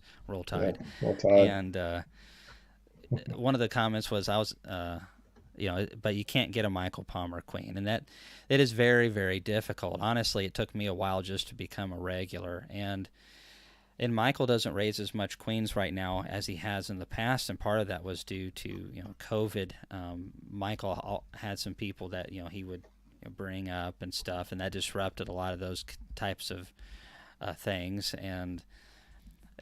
But regardless of even that, the biggest problem that I faced as a new beekeeper, and a lot of new beekeepers face, is that you don't have a lot of buying power. And it's kind of frustrating, but it's just the way that it is. And if you're wanting one queen, well, think about this. And this is why I stopped raising queens to sell and ship. Occasionally I'll sell some for pickup only, but that's like once, maybe twice a year. And so I go in and I graft 45 queen cells at a time. Out of that 45, I'm probably, if I do a really good job, good time of the year, I'm going to end up with high 30s, 35 to maybe 40, sometimes even a little bit more, but sometimes a little bit less. So there's that process of grafting, getting the larvae grafted into the cell, prepping that cell starter, and then from there on day 10, now I've got to move them over into a mating nuke. And I don't like selling an inferior queen. I don't like buying one either that way. So we let them lay for 3 weeks. So you have to have several frames. You also have to have enough bees to give them. And if it's in a dearth, then you have to feed the darn things, which is fun. And oh, by the way, now somebody wants one queen and they want it shipped to Montana. Let's just say Montana. Well, now I've got to go into one hive. I got to get a smoker lit, bee suit, all that stuff, and grab that one queen, put her in a cage with attendants, put her in a special shipping container, and then drive to the post office and write down that address and communicate with that person and ship that queen. How in the world am I going to make a buck off of that if I'm not charging $50?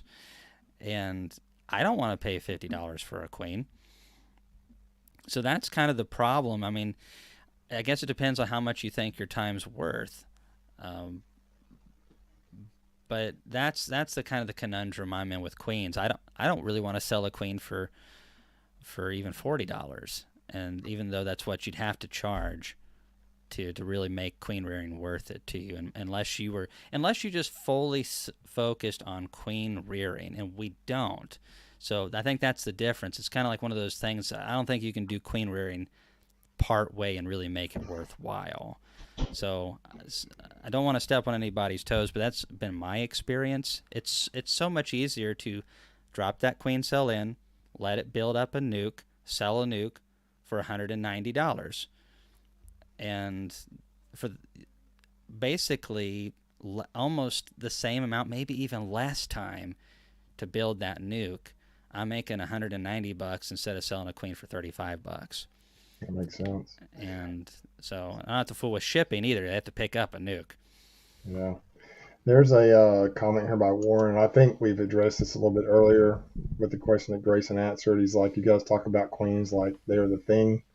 Drones slam more genetics into a queen than the queen herself brings to the table. Drone rules. And then he says, you have 65 drones breed with the queen. Who is adding more to that queen's production genetics? And so I don't think there's any doubt, Warren's life, that, I mean, drones are extremely important. We're not denying that. But, I mean, the truth is the queen lays the eggs and she's in the colony. So in order to have a better queen, you have to have a lot of drones, ideally, to breed with that queen. But still, the queen is really where it all starts as far as actually laying the eggs in the colony, in my opinion. What do you think about that comment and question there? Oh, it takes two to tango. It's a lot easier to control the queen side of it than the drones for sure. And so that's, again, if you really want to have the best queens and genetics that you can, you need to be able to flood the area with as many drones as you can.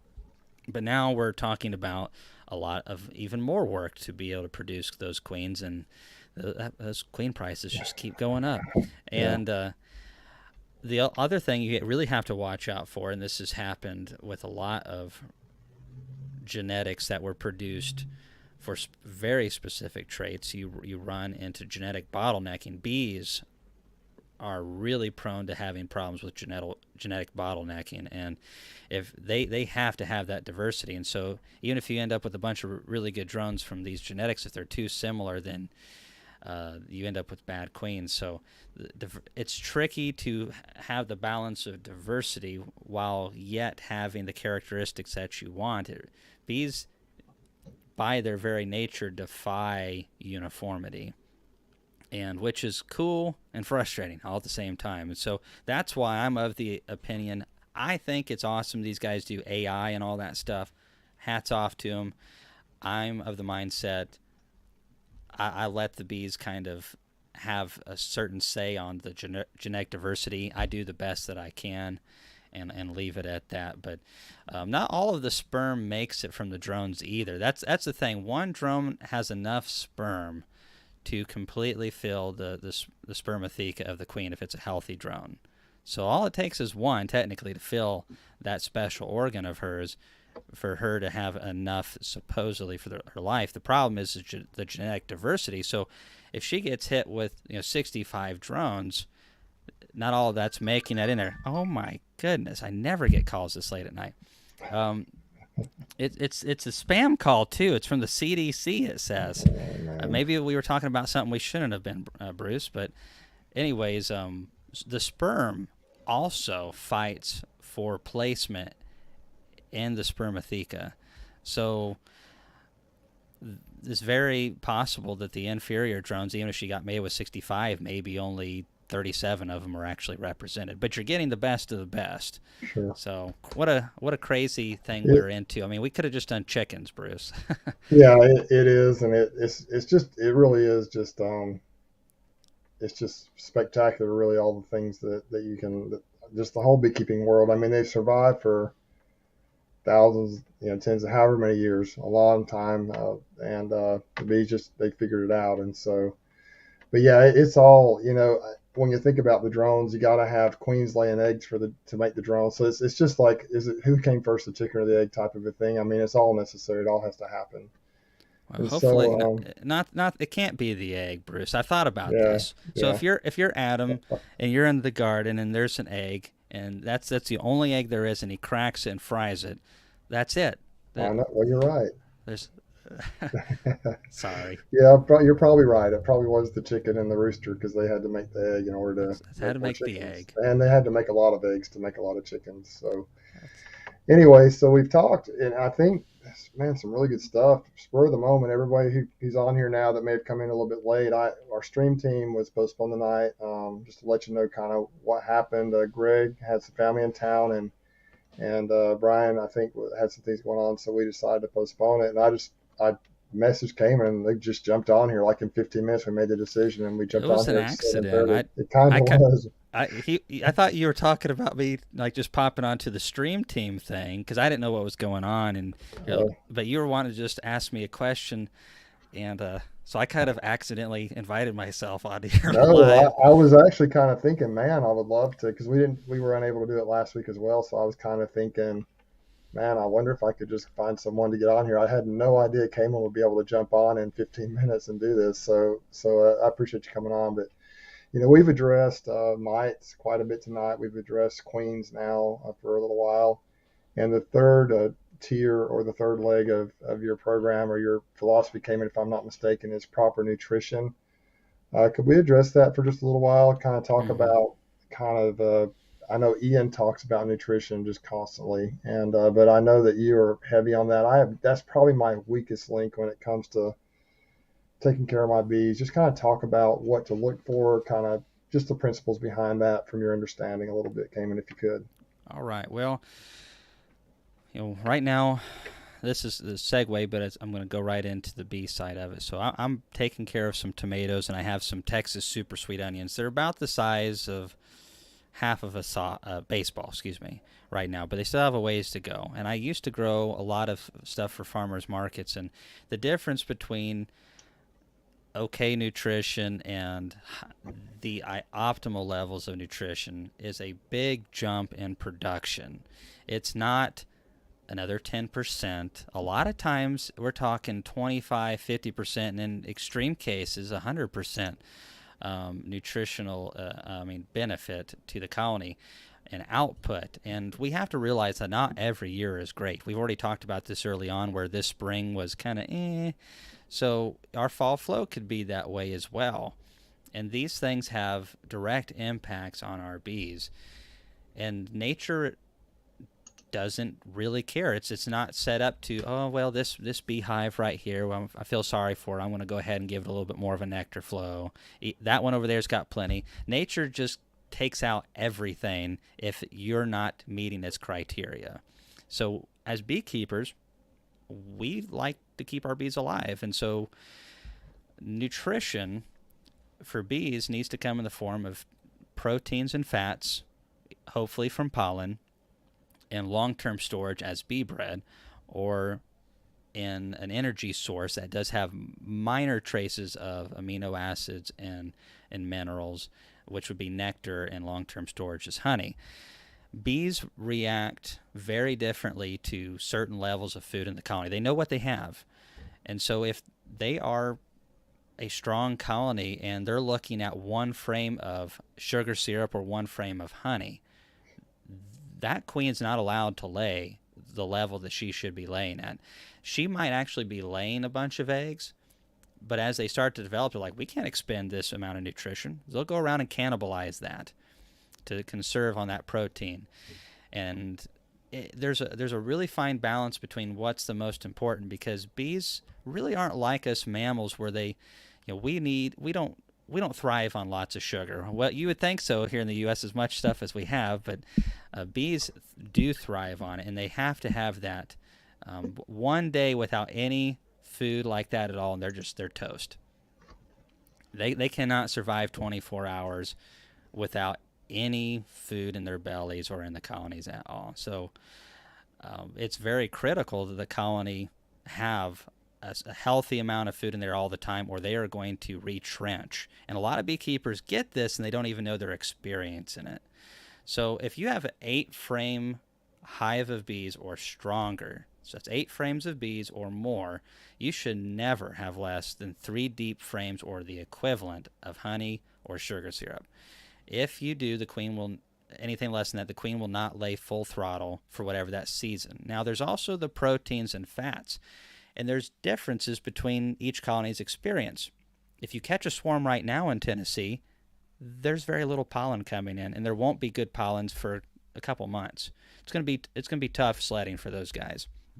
But the ones that came out of winter and built up through the wonderful pollen diversity of March and April and early May, well, they're going into this dearth of pollen and dearth of nectar with all kinds of resources and frames of it. And that really makes a difference. It takes about a frame of honey and a frame of pollen to make about a frame of bees, is what they say as a general rule of thumb. So all that to say, our bees eat a lot. And I think it's of the utmost importance in summer, even when the honey flows over and we're not getting into our bees as much, get into them every other week. Don't make these big, long 20-minute inspections. Get in there, open it up. All right, we pulled 1 frame of brood. Looks like there's some young stuff. The queen's still laying. All right, throw that back in. Looks like we have the adequate amount of food of sugar syrup or honey, or maybe we don't. Give them some food. And there's been this lie that's been spread through Facebook and the bee clubs as well that sugar is bad for bees. I think what we've done is we've taken the truth for us humans and put it on to the bees. And there's no indication that sucrose is bad for bees. High fructose corn syrup can be rough on bees, but sucrose in the form of white granulated sugar is very beneficial. And so if you're feeding this to your bees, it actually does a couple things. First of all, hydrogen peroxide is created as they ripen this up, just like when they ripen up nectar. And so this cleanses the gut of the bees, and bees, whenever they have a flow, natural or artificial from the beekeeper, engage in more hygienic behavior of grooming each other and cleaning the colony. And so nutrition from that standpoint, in my opinion, is we need to be actively engaged in that as much as we can. But if your colony has plenty, you might not have to do a whole lot. So I suggest everyone take this on a colony by colony basis, because you'll find some colonies that really don't need anything at all summer long, and you won't hardly have to do anything. And especially on generous years, you might not have to feed much during summer. I push my bees harder because we're making splits here in the next few weeks. So as I split them, I'm going to be feeding pollen patties and sugar syrup, because stressful situations are handled better by bees and every creature when there's good nutrition in excess amounts. So anyways, nutrition's kind of a soapbox thing for me, so sorry, Bruce. No, that's one reason I brought it up. And here's Aussie Beekeeping, says it touches a nerve with him. He says, I didn't feed all year in the hope, quote unquote, that they would look after themselves. Now I'm overwintering crappy hives with the outlook that I'll lose a lot of hives. And so, that's I've learned that lesson the hard way as well. I have not I've done it. fed I have not fed historically as much as I should. Part of it's just the darn cost of it, But then what's the cost if you lose the colony, So it's here's a question here came and from way back in the beginning. I thought I'd bring it up. Hopefully, this person's still on here. How do I know when to start feeding? I'm in upstate New York. So you kind of answered that, but could you kind of touch on that a little bit more to help them know exactly when they should start to feed or how they Hmm. should do that? Well, so a lot depends on your colony size. We know your location roughly, but I don't know what your location's flows are like. So this is where, as YouTubers, we can give you a certain amount of advice, but hopefully you can find somebody there in upstate New York that can kind of key you on the flows. Because one of the problems that we have is like when we sell nucleus colonies in early May, and a lot of times that's our blackberry blossom flow. It's our strongest flow of the year, and because there's other contributors as well. And feeding a strong nuke that time of the year is really a recipe to invite swarming, because you have that natural nectar, and sometimes the bees will go for them both. And some people say that's not possible. It is possible.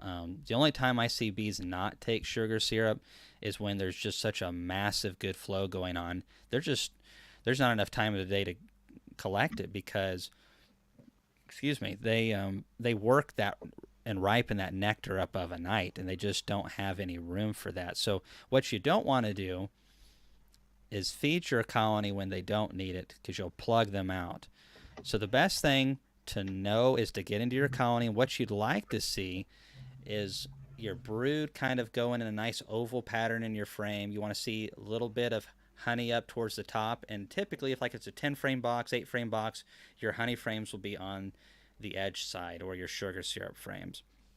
And then you should have a fairly cleared brood nest. But if you're looking into those frames of brood and like a bunch of those cells have nectar in them, or your sugar syrup that you're feeding, they're backfilling into that brood space, and that's not a good sign. It does happen from time to time. It's not always like, oh my goodness situation, but if that's happening and then you feed on top of it, it could be a problem. Whenever you are, let's say you got a package, that's what I don't know, you need to be keeping ahead of their space needs. So let's say you just put them in and they're 7 to 8 frames strong of bees. It's time to add another box. Don't wait till they fill that box entirely out. You don't want them to start backfilling. As they're drawing out wax, they're burning through either the nectar coming in or the sugar syrup you're feeding, and you bring that up. So if you're talking about that situation, there's that. Now, if you're talking about, okay, I've got a strong colony, I'm producing honey, and how do I know after I pull the honey when to feed? The only thing I can tell you is just get in there and observe. And if you're running a double deep system, it's a lot easier, because you can leave 40, 50, 60 pounds in that top deep, and the queen still has tons of room to lay. And that's what I would recommend for most people, is a double deep system. If you're using mediums, maybe 3 medium boxes. But just keep an eye on your bees. Short inspections can yield a lot. Maybe you don't think you're learning a lot from it, but you need to get that frame time. Don't be very disruptive. Get in there and check on them. And a lot can change in 1 week, especially 2 weeks. So get in there and see what's going on. You're going to learn things even if you don't think you are. Great question here from Hell Hives, and you've addressed this. I think you recently did a video on this. Actually, came in, if I'm not mistaken. Heavy feeding after honey pull for comb production. I love it. Yes, It's that'll be yes, right? Yes, So, that's my favorite new thing. Man, if someone would have told me how to do this 15 years ago, I would have been so much more successful. It's a timing thing, and it's easier since we run single brood management. We're talking like 3 deeps worth of bees. You know how big the honey production hives get after you pull the honey. You got these big beards hanging off of them, Bruce. Imagine putting all those bees to work before, they just sit there and hang there and eventually die. So since we're running single broods, we just throw on, as soon as we pull the honey, we drop a box of foundation with a frame feeder, pull up 1 frame of brood, and drop a frame of foundation below. And those strong colonies, if you time it, especially immediately after the flow, they'll draw those boxes within 2 weeks. I mean, wow, they're ready to do it. And if it's got a good queen and there's no interruptions, at least 50% of them in the yard will draw a second box. wow. And Hmm. so that is one of the ways we are able to have excess combs whenever we need it, and also be able to sell more nukes because we have that comb. And it also keeps our combs fresh in our operation. I used to run combs frequently that were 10 years to 12 years old, and I think my average age for a comb is probably 3 to 4 years now, so that's really nice. That's great stuff, man. You mentioned earlier the couple frames on the in a single brood chamber management, a couple frames on the outside with of honey, and then a front to back. There's also like a dome shape. And if you think about the colony, I picture it as a dome all Hmm. the way around. Basically, they like to just build in the middle. Man, this is awesome stuff. I just as far as feeding goes, we've talked about some of the principles. What particular method do you use? What products do you use to feed? As far as like do you use the in hive feeders, the bucket feeders, Hmm. supplementation? Do you put supplements in your? I mean, we could go all night talking about these things, Hey, but hey, just you're basically not gonna hurt my feelings. This is my favorite stuff. yeah. So kind Um, of what type of products do you use to administer the feed, and then any type of supplements you might use or recommend? all right, so a lot to unpack there, but it's a good topic. So I run a business just like you do, Bruce. So everything has to be weighed for cost to benefit ratio. And most of the supplements out there to our feed, let's say it's for sugar syrup especially, don't really, in my opinion, yield much benefit, especially the ones that are just a few essential oils like lemongrass or spearmint oil. They say they're stimulants, but a lot of the tests that I've seen show that bees don't need a stimulant. They love sugar syrup. So it doesn't stimulate. The only thing that I see from those is it preserves your sugar syrup longer. So if they don't take it fast, it doesn't spoil. So that could be an advantage. Now, if I'm going to use a product like that, and I do use one, I'm going to use one with thymol in it because thymol has been used in beekeeping for over 100 years and has a good track record of helping in certain cases. And obviously, it's used in mite treatments as well, like the Apiguard product. So this is much, much lower dosages. So I like the Hive Alive product if I'm going to use an essential oil because the thymol is really good at helping purge out stuff like chalk brood and European foul brood. It's not if it's a bad case, it's not going to do it by itself. It's kind of like a preventative maintenance type thing. But how I usually feed sugar syrup is I don't put it in there immediately unless I know it's going to be like in a bucket feeder where they're going to take a long time to drain that down and it's a small colony. Then I'm going to add it to it. And right now I'm filling up my 330-gallon totes and feeding bees. And I have an automatic feeding system. And I don't add anything to it when I mix it up. It's all just straight sugar syrup because these are going into production hives, and I use frame feeders. And any good colony worth its salt that's that strong is going to drain that frame feeder within, even if it's 2 gallon, it's 2 days max. And so I don't have to worry about adding anything else. But I always keep the hive alive afterwards because if I make 300 gallons, it's fairly normal that I'll end up with anywhere between 20 and sometimes 75 gallons. Sometimes I get out there and I'm like, I guess I don't need to feed as much as I thought. And so then I add that Hive Alive thymol, and the Hive Alive has other ingredients as well. It's not just the thymol, but that preserves that syrup to the next week to where now it's still a viable product for me to use. So that Hive Alive really saves me money throughout the year. Um, and as far as like feeding methods, I have a video on it a long ways back, but basically a trash pump from Harbor Freight, an IBC tote, a couple pipe fittings, and you can make a very inexpensive system for just a couple $100 to feed your bees very, very fast. And it's just a giant agitator that mix the syrup up.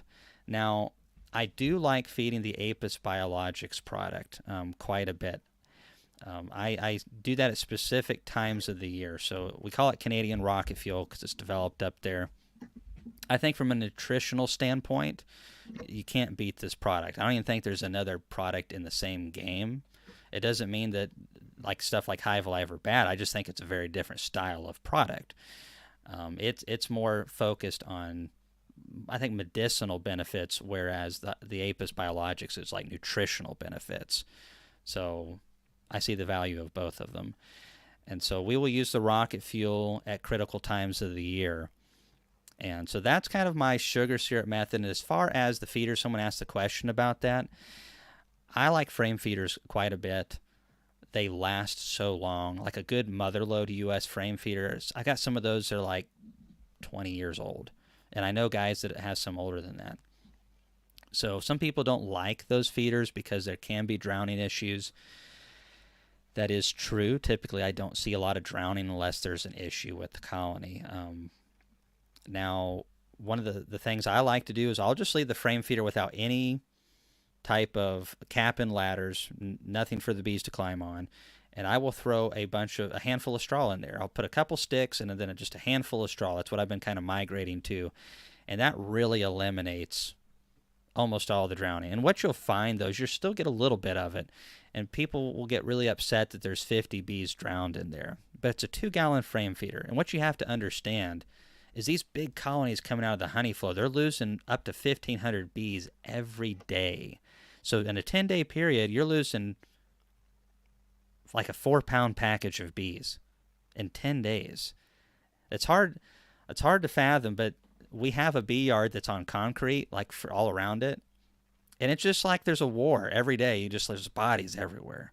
Mm-hmm. And so unless I'm seeing massive, massive drowning, I look at that and go, well, those bees literally just expired in that frame feeder as opposed to expiring outside of the hive. So the straw really eliminates a lot of that. It's super cheap. I think I got them for like $5 a piece for a 2-gallon frame feeder, like $5.75. But I bought like 200 of them the last time. Now, bucket feeders are great. I know Greg Burns uses a lot of those. And the only thing I don't like about those, well, 2 things. Raccoons. Man, if you got raccoons, you're going to have to do something. They love sugar syrup like nobody else. And they are very strong and very capable. And so I had a lot of raccoon problems when I was using buckets. And it's not so bad when it's your home because you can see it the next day. But when you have them in out yards and then a thunderstorm drops 4 inches by the time you get to them, you get rained in your colonies. And the second thing would be bucket feeders do not last as long as the motherload feeders or just a frame feeder in general because they're outside and that UV sun wears them out. So it's really pick and choose on your feeders. There is no perfect feeder out there. I wish somebody could figure that one out. So that's the sugar syrup side of things. I feed pollen patties in summer, and I'm feeding pollen patties right now. I'm raising queens. They're definitely getting special pollen patties, and any of my splits are getting pollen patties. There's a lot of differences between the quality of pollen patties, though. And what you want, especially if you have small hive beetles, is a pollen patty that the bees desire a lot and it's soft and they eat it quickly. The problem of it is some of the commercial big companies produce pollen patties to where they ship good. And so they're made to be harder for shipping. But then it takes your bees twice as long to eat them.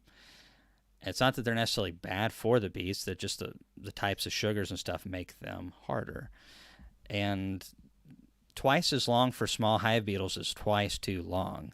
So with the switching over to the global patties that we've been using, I've been really, really impressed with the speed of which my bees consume them.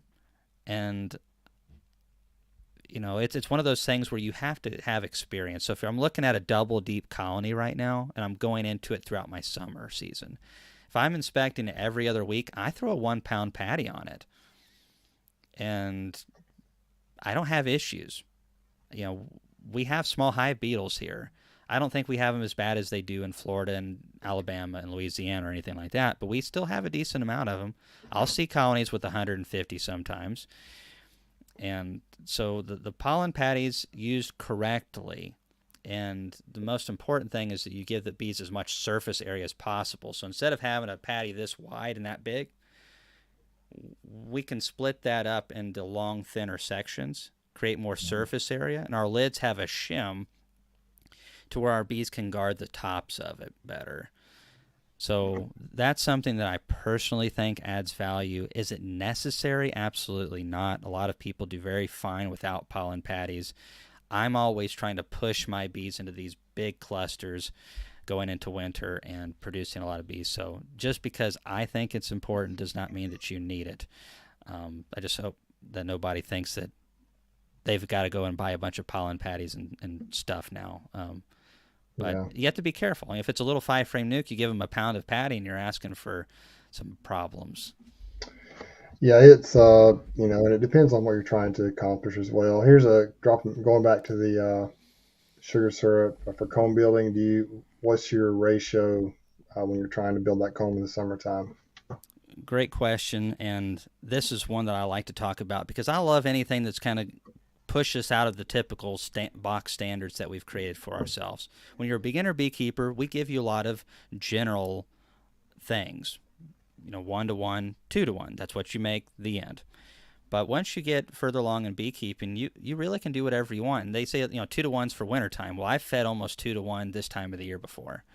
And we had a situation where we pulled all the honey supers, and I mean, I looked in these colonies, there was nothing in the brood nest, there was nothing in the colonies hardly at all. They were like a day or two from starving. We fed them 2-to-1 because we needed to add as much weight as possible, and it did a really good job. So right now, though, we have some food in the brood nest. We're putting on these boxes of foundation. We are feeding 1-to-1. And because we want a combination of drawing comb, but we also want to add weight because we have at least a double deep's worth of bees, and technically I doubt that any of these colonies in that yard have more than 8 pounds of food in there, 10 pounds max on the heavy ones. That's not enough. Like I said, we want to see 21 pounds, so we're feeding 1-to-1, 2 gallons at a time. And within 7 days of doing the first one, we do it again. And then we're going to come back and do it again with the next week. And we're going to keep doing that until we start seeing them capping in those foundations. And because we want to get to that 21-pound weight minimum. And once we get to the point where we're like, okay, we're still wanting to draw combs, or maybe you have a double deep and you already have the weight that you need. You already have that 21 pounds, but you're wanting them to draw another box. That's when we switch it up and we start doing, in a dearth period, they'll take 0.5-to-1, so that'd be half a pound of sugar to 1 pound of water. And that works really good because you're not really adding any weight to the colony very much, but that's still going to stimulate them quite a bit. So sugar syrup ratios can literally be as flexible as you are. Awesome. Good stuff. Just real quick, want to run through a couple things. Thanks some folks here. We've got we've got a few people with super chats. Chris from ECP has donated a couple times. We got Steve Adams, Dave Dyer just donated, Matt Kirtland. Appreciate all you guys and everyone who's been in the chat tonight, and especially thank you, Kamon, for coming on last minute like this. It's been a blast. Sometimes the best things are the happy little accidents that happen. Now I just need to grow an afro and start painting. But I'd like to kind of start to wrap this thing up a little bit. And the one topic I've kind of tried to develop lately is the concept of intentional beekeeping. I think if anybody has ever addressed that without maybe using that term, maybe you've used it or not, I'm not sure, but it's you with the three-pronged approach that you have. If you could briefly discuss, if you could take that term intentional beekeeping and kind of what it means to you, what your definition of that might be, and maybe some tips for folks and how they can be more intentional with their beekeeping, maybe beginners or experienced beekeepers alike. Absolutely. It's for anyone who's raised children. And now I know the frustration that my dad went through, because this will tie into beekeeping, I promise. But one of the things that you try to teach your children is things that you've learned the hard way.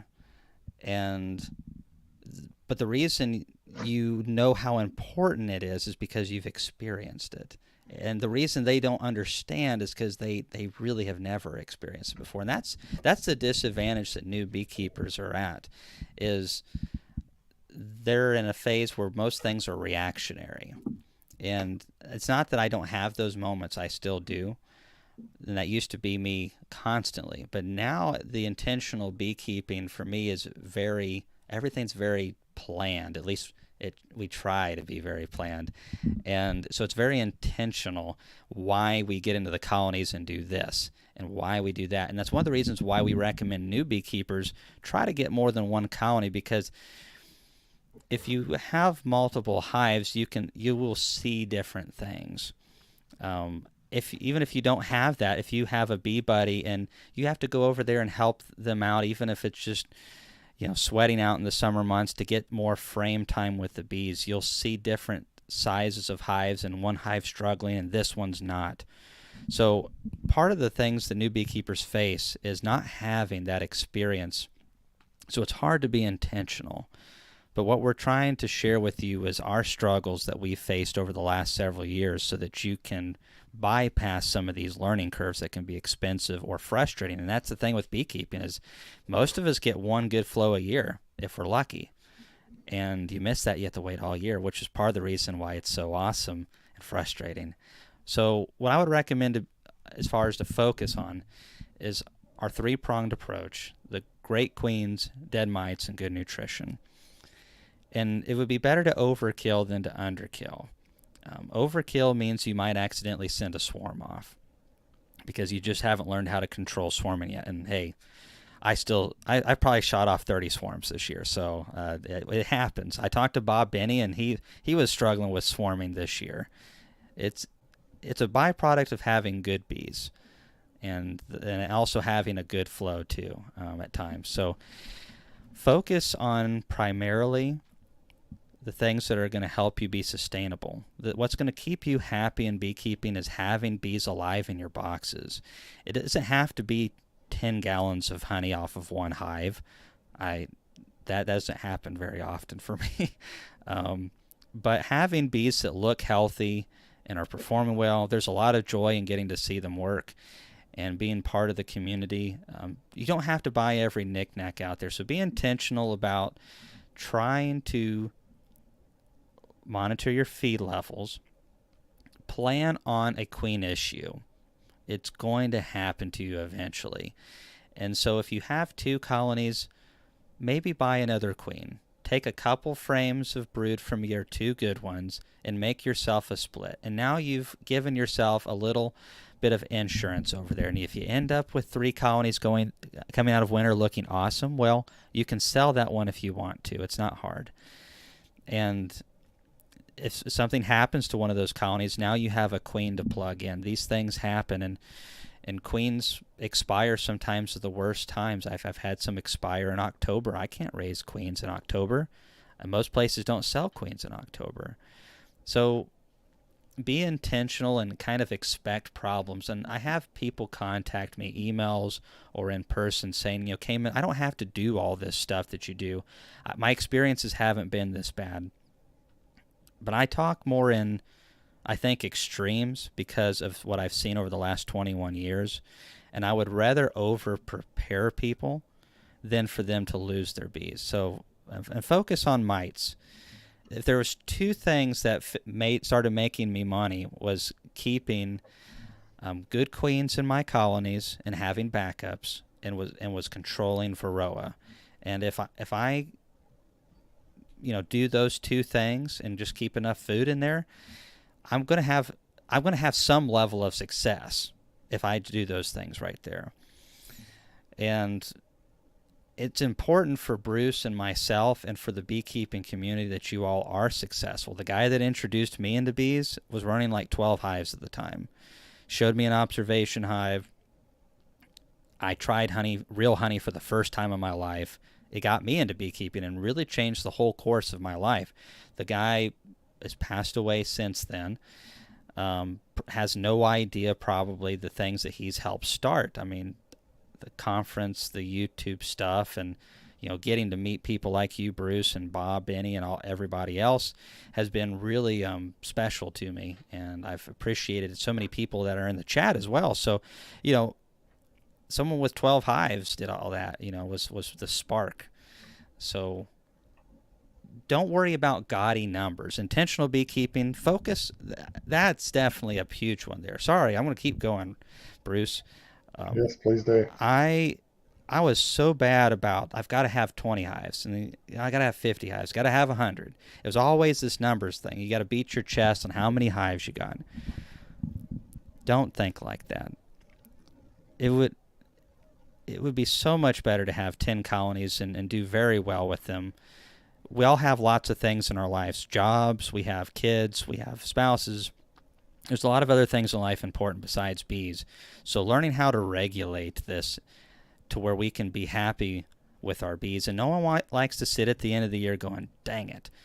I had too many bees and I couldn't manage them all. I've been there so many times, so many times. So one of my goals is to regulate things. And I did this with my tomatoes, and it's working phenomenally. I've done this in the past with a few things. I just need to learn how to do it with my bees. I think you can get the same production off of like 30% if you do it right versus just doing it halfway. So focus on doing less well. And then if you do less well, you know what it takes to do that. You've done it at a high level. It's not hard to grow healthy bees. A good healthy colony in Tennessee, you can easily triple in a year. That's on the low end. If you're good, you can quadruple or more. So learn how to keep your bees healthy.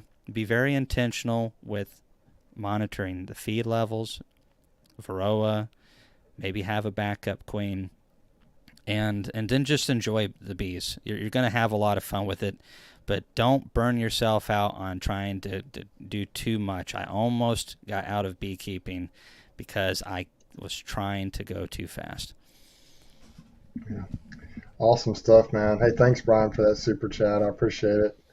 Brian, for those who may not know, Brian came down and helped me pull honey last Friday, and he was a lifesaver. Came all the way from Birmingham. It's about a 3-hour drive or more. He came down here and helped with that. So that's the community Kamon you've kind of helped create is this hive life. We call it on the stream team, we call it the hive life community. The folks that just kind of have, we've kind of bonded together, and I think your conference and this YouTube thing has helped all of us, and we appreciate it. Obviously the speakers are always good at your conference, and we get to learn a lot about bees and have an opportunity to purchase products. But I think my biggest takeaway has been the community the people I've been able to meet, the relationships that I've been able to develop.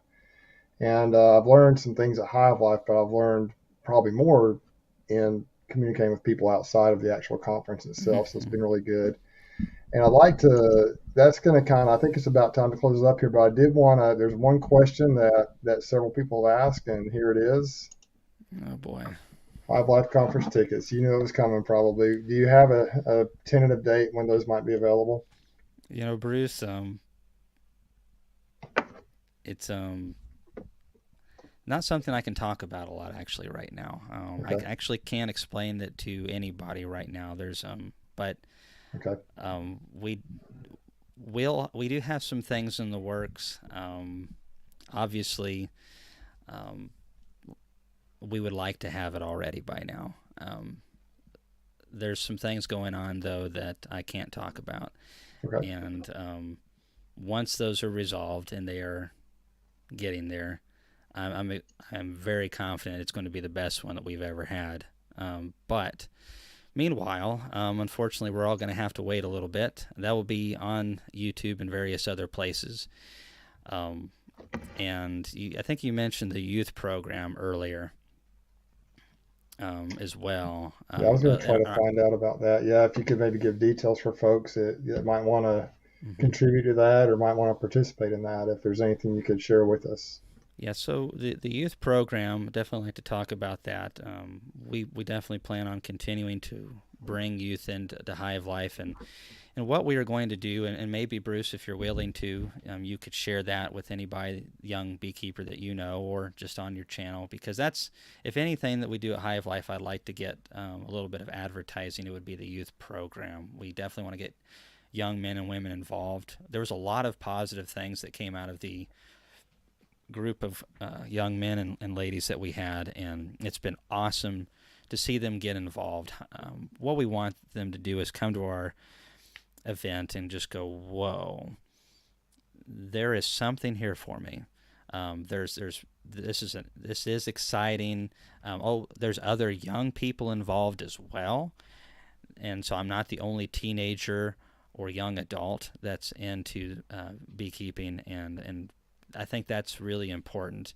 So I will be, whenever that information comes out, I'll share that with you, Bruce, and I'll definitely be putting it all over YouTube and all over Facebook and everywhere else. And we're going to give the kids a couple months to get their information. And what we ask is they put together a short YouTube video. It can be a couple minutes, or they can send in a email/paper. I definitely prefer getting even a little video to go with the paper, just because I evaluate each one of these myself. And what we end up with is, you can tell sometimes the parents are trying to get it in with the kids, because it covers the cost of one parent and the kid. And so I really want to hear it from them. And they don't necessarily have to be like, I want to be a commercial beekeeper and run 10,000 hives. That's not part of the criterion. We just want to be able to tell that this young person loves bees and they want to be involved with them more. And you can kind of tell who's serious and who's not. And then we want to get them there and become maybe tomorrow's Bob Benny.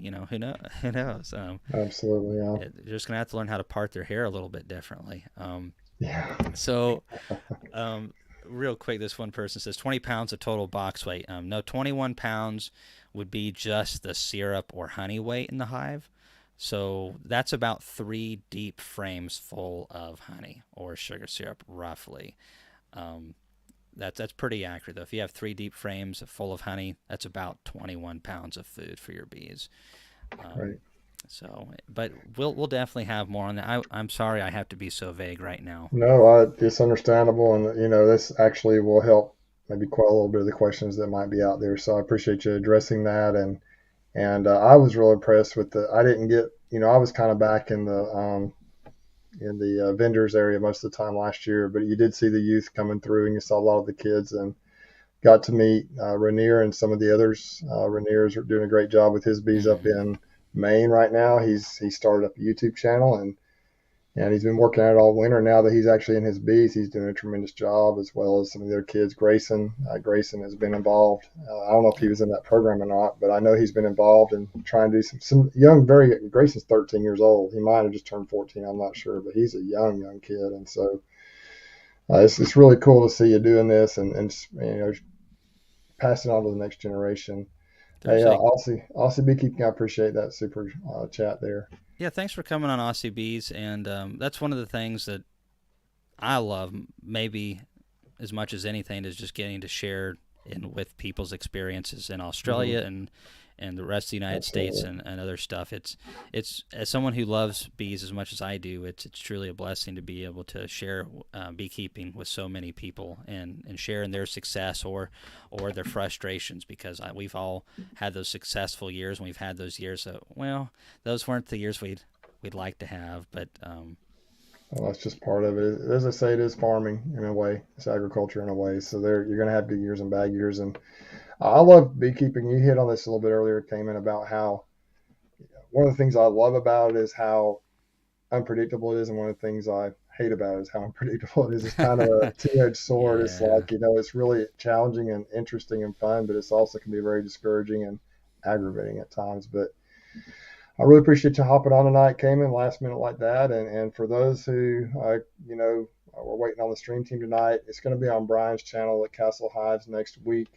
And we'd encourage you to join us next week at 7 o'clock. Greg couldn't make it tonight, and we just decided to postpone it. And so I reached out to Kamon, and here he is, and we've been going for 2 hours. So I appreciate you coming on. I think we hit on some really important topics tonight, particularly, overall, I think intentional beekeeping is a phrase that we've been using. I really like that term, and it really basically is it could go right along with sustainable beekeeping or any of the terms that have been out there in the past, but it really boils down to great queens, dead mites, and good nutrition. That's really what it all boils down to when you think about it.